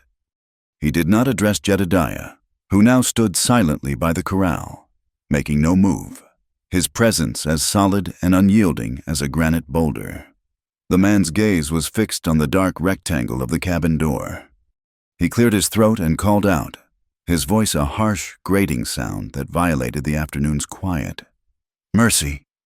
The sound of her name, spoken in that voice, was a physical blow. It was the voice of the cage, the voice of possession. Inside the cabin, Mercy flinched as if she had been struck, a low, wounded sound escaping her lips. "Mercy Blackwood," the man called again, a mocking lilt in his tone. "Mister, Blackwood is a forgiving man. He's sent us to escort you home. Come on out now, little bird. No need for this to get unpleasant." Jedediah did not wait for them to approach the door. He did not wait for their threats to escalate. He let the rope drop to the dust and began to walk, not toward the barn, but toward the front of the cabin. His movements were unhurried, deliberate. He stepped up onto the small wooden porch, his rifle held loosely in the crook of his arm, the barrel pointed toward the ground. He was not making a threat. He was a statement of fact. He was the wall. The man in the center, Harlan, shifted his weight in the saddle, his sneer deepening. "Well, now, looks like the little bird has found herself a rooster to guard the henhouse. Step aside, friend. This is a private matter. We have a warrant for the return of Mr. Blackwood's property." "She's not going with you," Jedediah said. His voice was not loud, but it carried across the yard with the flat, hard finality of a stone hitting the ground. Harlan chuckled, a low, ugly sound. He exchanged an amused glance with his two companions. "Is that so, C, the way I see it? We have 3 guns, and you have 1. The math ain't on your side." In the barn, hidden behind a stack of hay bales, Caleb watched through a crack in the boards, his eyes wide with terror. His small hands were clenched around the handle of a skinning knife Jedediah had given him for whittling. His knuckles were white. He was trembling, but he did not make a sound. He watched the 3 menacing figures and the one tall, solitary man on the porch, his heart pounding a frantic rhythm against his ribs. It was then that a new figure appeared. Mercy stepped out from around the corner of the cabin. She did not emerge from the front door, the designated escape route.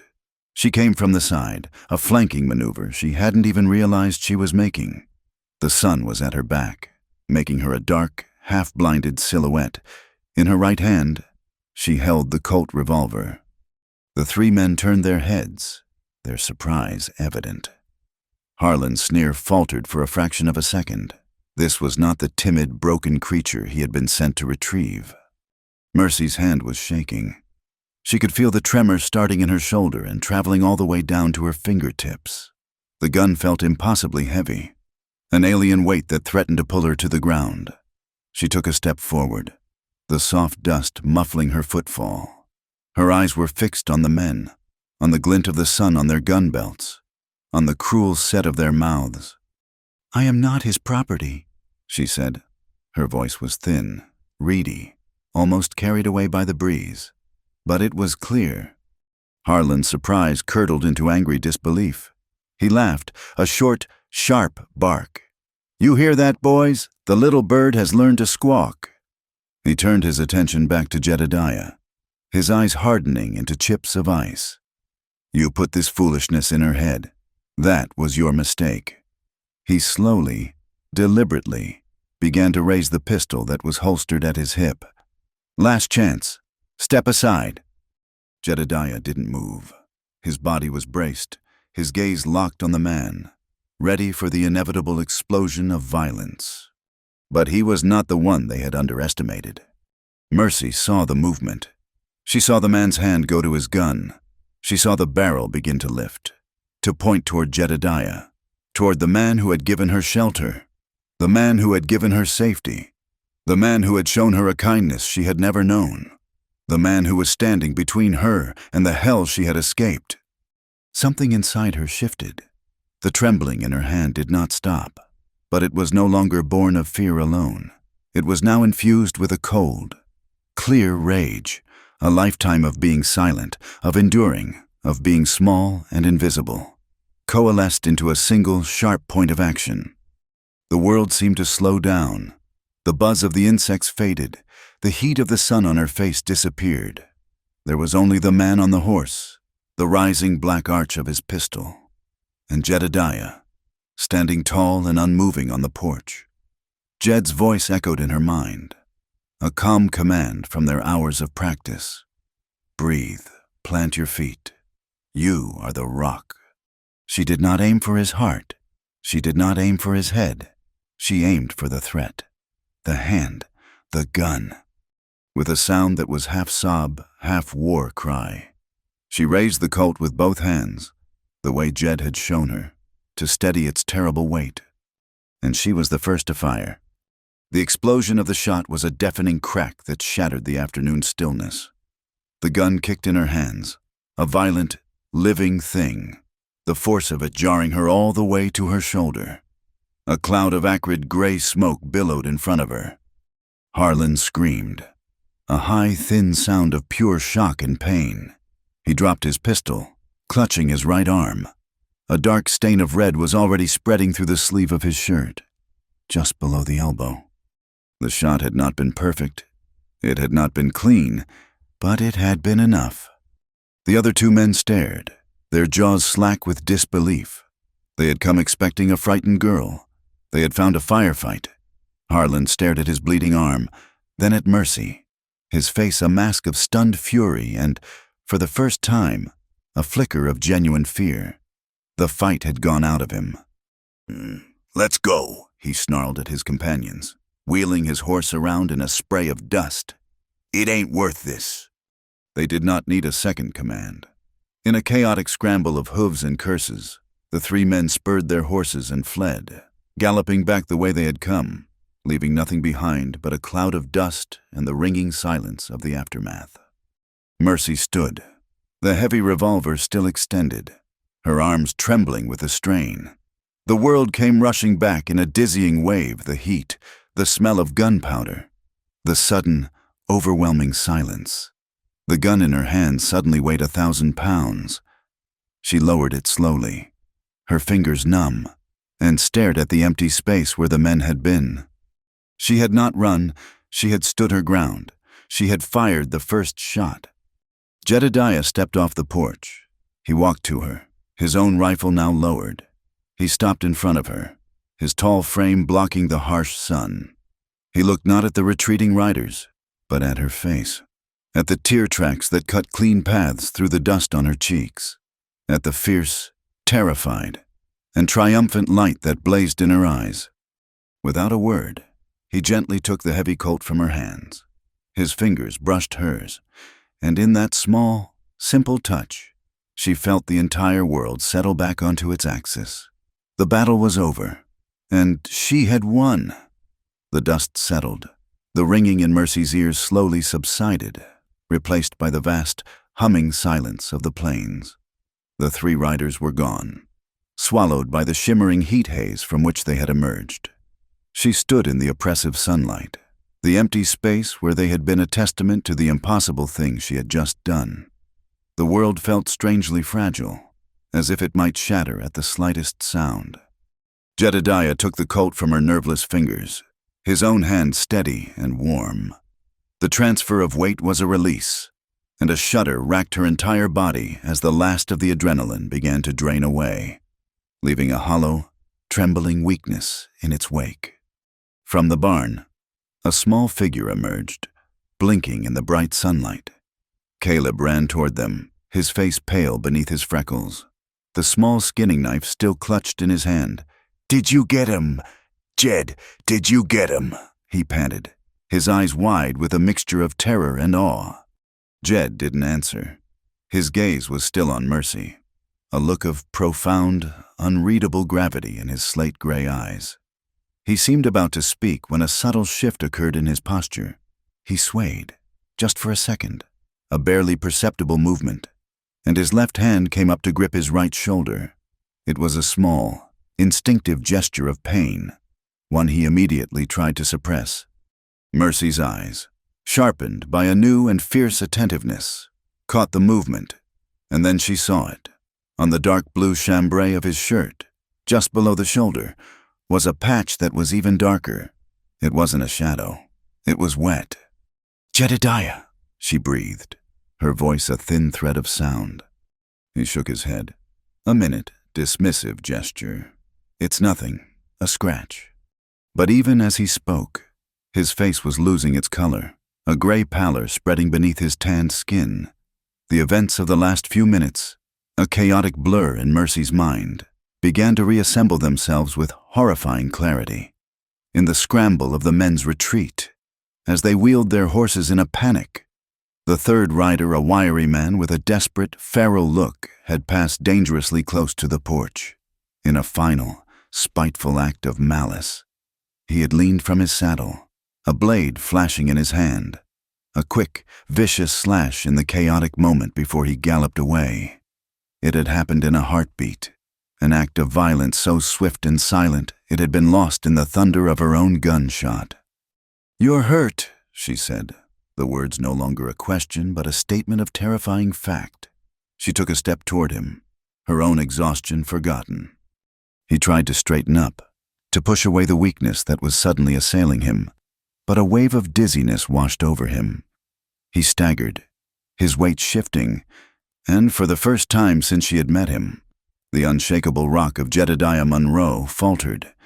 He leaned heavily against the porch post, his head bowed, his breathing suddenly harsh and labored. The sight broke through the last vestiges of Mercy's shock and fear, replacing them with a surge of pure, cold resolve. This man, who had been her shield, her fortress, was falling, and she was the only one there to catch him. "Caleb," she said, her voice sharp and clear, imbued with a command she didn't know she possessed.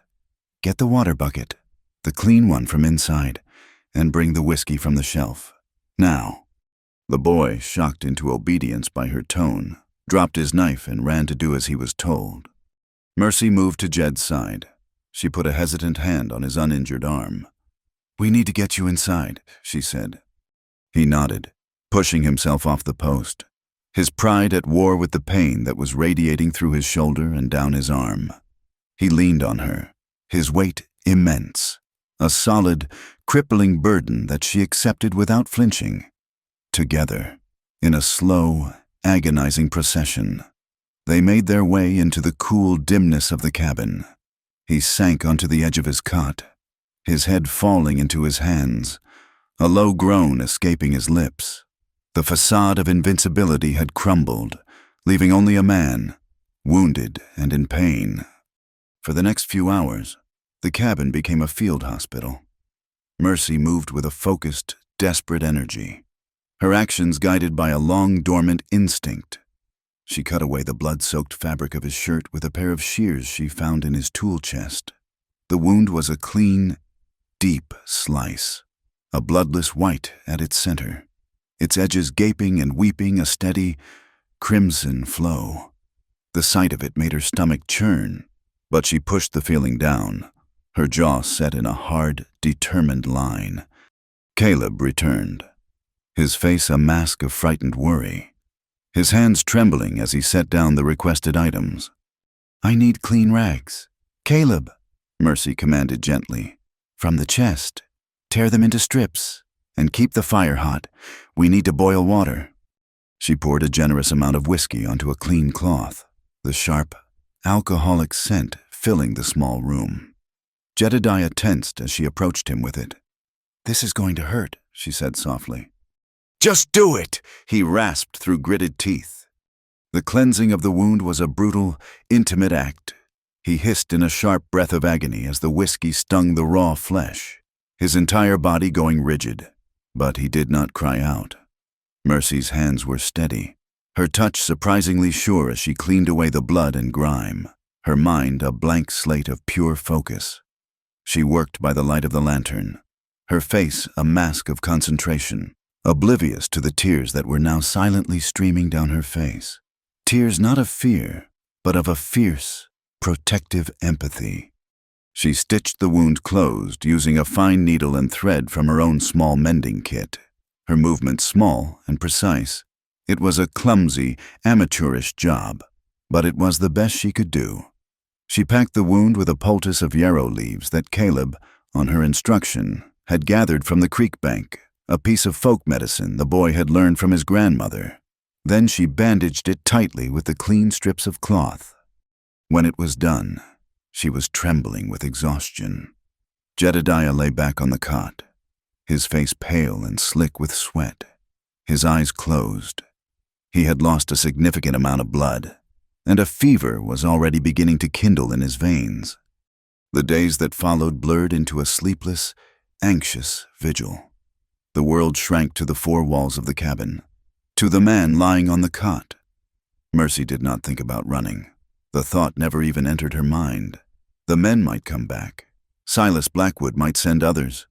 The danger was still out there, a living, breathing thing. But leaving Jedediah was an impossibility, a concept as foreign as flight to a creature of the deep earth. Her place was here. Her fight was here.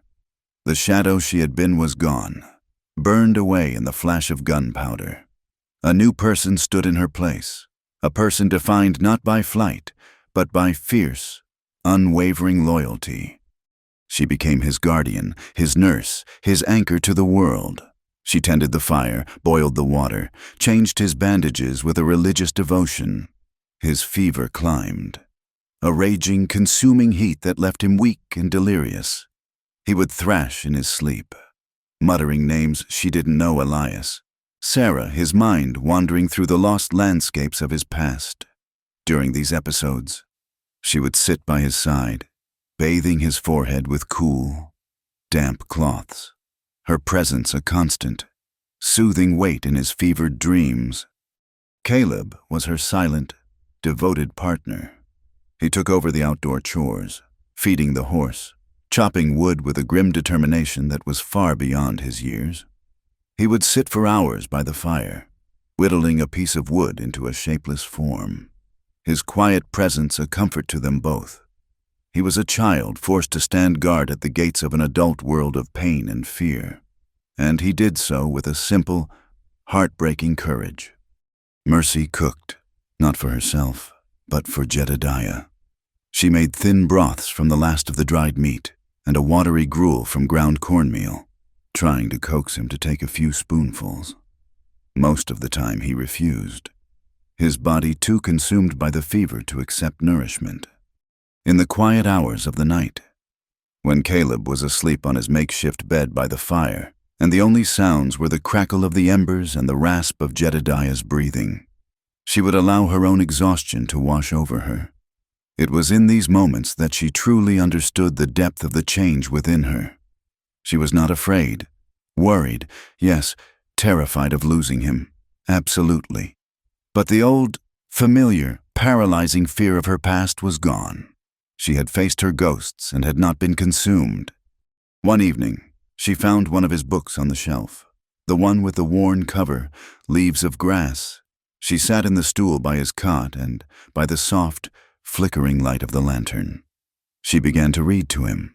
Her voice was low and soft, a gentle murmur against the vast, silent darkness outside.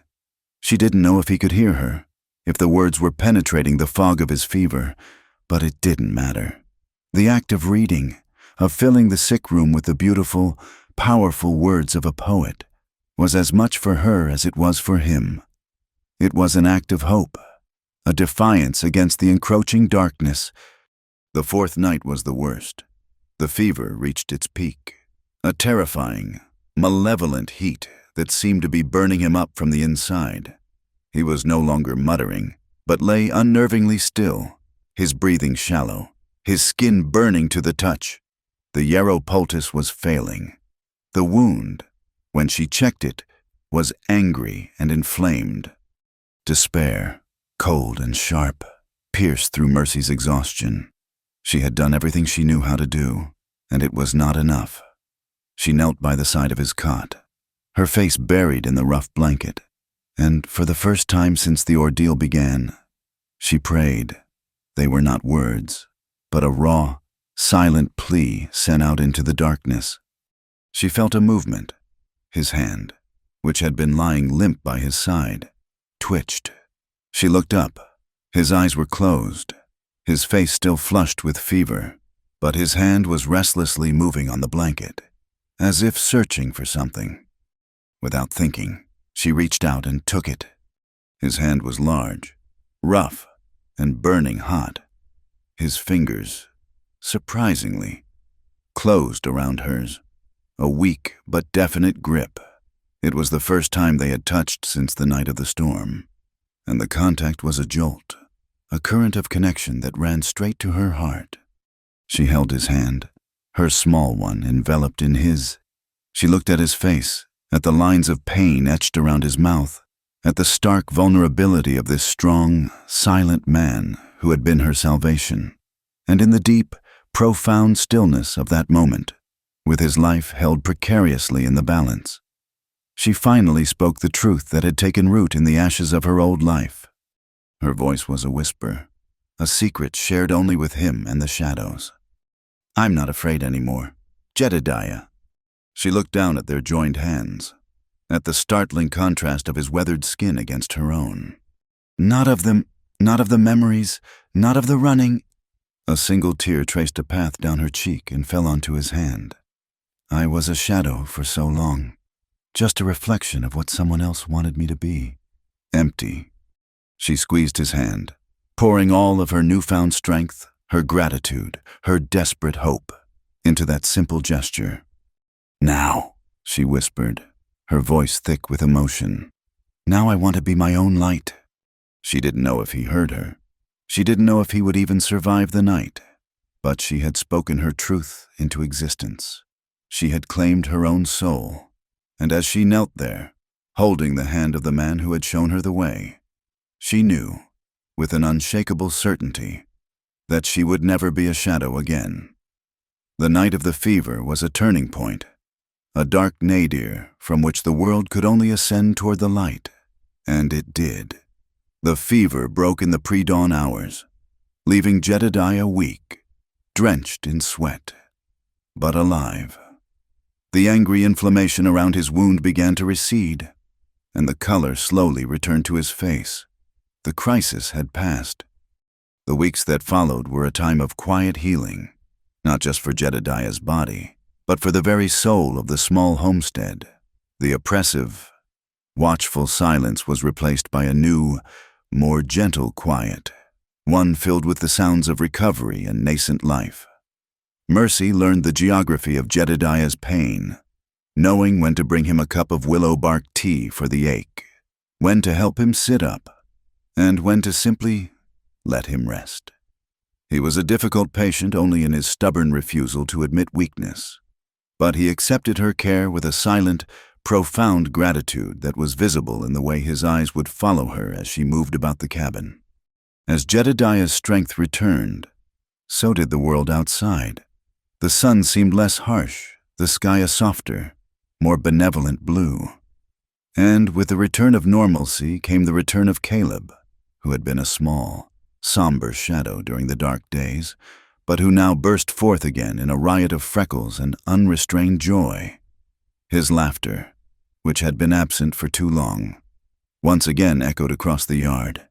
He would chase grasshoppers in the tall grass, his wild red hair a flash of brilliant color against the muted tones of the prairie. He would sit on the porch, chattering endlessly to Mercy as she mended clothes, his stories a cheerful, bubbling stream that washed away the last vestiges of the grim silence. Mercy found herself laughing with him, the sound still slightly foreign in her own ears. but no longer a stranger.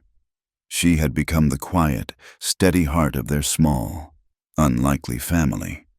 She was no longer a guest, a refugee. She was a necessity. She knew it in the way Caleb would bring her a fistful of wildflowers, in the way Jedediah's gaze would rest on her when he thought she wasn't looking. She had a place. She belonged. The knowledge was a quiet, steady warmth in her chest, a hearth fire that could not be extinguished.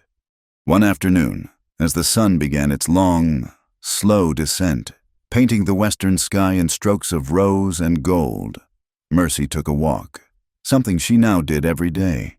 She wandered down toward the creek, her feet sure on the familiar path. She was no longer looking for escape routes or hiding places. She was simply looking. She saw the way the light filtered through the cottonwood leaves, the way a lizard sunned itself on a warm rock, the iridescent flash of a dragonfly's wings over the water. She was seeing the world for the first time, not as a landscape of threat, but as a place of small, intricate beauties. Near the bank, half hidden in the tall grass, she saw a single, perfect wildflower. It was a desert marigold, its petals a vibrant, almost defiant shade of yellow. It was a small, tough, beautiful thing that had fought its way to life in this hard, unforgiving land. It seemed to her a kindred spirit. Gently, she picked it, its slender stem delicate in her fingers. She carried it back to the cabin, cupping it in her palm as if it were a precious, living flame. She didn't know what she intended to do with it. It was simply a piece of the day's beauty that she wanted to bring inside, to bring closer to the center of her new world. She reached the cabin. Jedediah was on the porch, his arm in a sling she had fashioned for him, watching Caleb attempt to teach a stray dog a new trick. Jed's face was still thinner than it had been, the lines around his eyes deeper, but the fever was gone, and the quiet strength had returned to his gaze. He saw her approaching, and his eyes fell to the bright yellow flower in her hand. He didn't speak, but a flicker of something curiosity, perhaps something more, passed through his eyes. Mercy felt a sudden, inexplicable shyness, the giving of a flower. Such a simple, gentle act felt more intimate, more revealing than any of her confessions. Without a word, she bent down and placed the single and bright marigold on the top step of the porch, a small, silent offering against the weathered gray wood. Then, her face warm, she turned and went inside to begin preparing the evening meal. Later that night, after Caleb had been put to bed in his small corner and the cabin was quiet, Jedediah sat at the table by the light of the lantern. He was working on a leather-bound ledger, the kind of book a man like him would use to keep track of supplies, sales of pelts, the simple, stark arithmetic of a solitary life. Mercy sat by the hearth, mending a tear in one of Caleb's shirts, the soft scratch of her needle a familiar, comforting sound. She saw him pause in his work. He closed the ledger and rose from the table. He walked to the door, opened it, and stood for a moment, looking out at the vast, star-dusted darkness. Then he bent down. When he came back inside, he was holding the small, yellow wildflower in his hand. He sat back down at the table and looked at the flower, turning it over in his rough, scarred fingers with a surprising delicacy. He seemed to be studying its every detail, the perfect symmetry of its petals, its resilient, stubborn beauty. Then, he opened his ledger, not to the middle pages filled with his neat, spare columns of figures, but to the very first page, a clean, empty sheet of paper that had been waiting for something to be written upon it. Slowly, reverently, he placed the marigold in the center of the page. He took a heavier book from the shelf, opened it, and placed it on top of the ledger, pressing the flower flat. He left it there, a silent, secret act of preservation, a promise that this small, beautiful thing would not be forgotten. He had understood her silent thank you, and with his own silent act, he had answered it. Several more weeks passed. The sling came off Jedediah's arm, leaving him with a deep, puckered scar that he would carry for the rest of his life. It was a mark of the battle they had shared, a silent, permanent bond between them. The rhythm of their lives settled into a comfortable, easy pattern. The quiet spaces between them no longer filled with caution, but with a deep, unspoken understanding.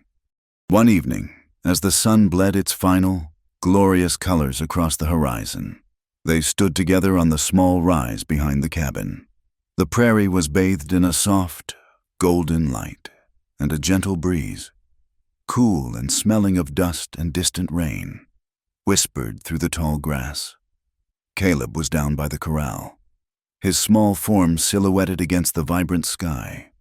They stood side by side, not touching, watching the day die. It was a silence so complete, so peaceful, that Mercy felt she could live in it forever. She looked at Jedediah's profile, at the strong, quiet lines of his face, at the way the last light of the sun caught in his slate-gray eyes. He was no longer just her savior, her protector. He had become her home. The fear was gone. The running was over. And in its place, a new feeling had grown. A feeling as bright and as resilient as the wildflower she had picked by the creek. Slowly, deliberately, she reached out and took his hand. His hand was large and calloused, but it was not the hand of a stranger. It was familiar. It was safe. His fingers, surprised at first, closed around hers, his warmth seeping into her skin. It was a simple, profound act of connection, an anchor in the vast, quiet world. He turned his head to look at her, a question in his eyes.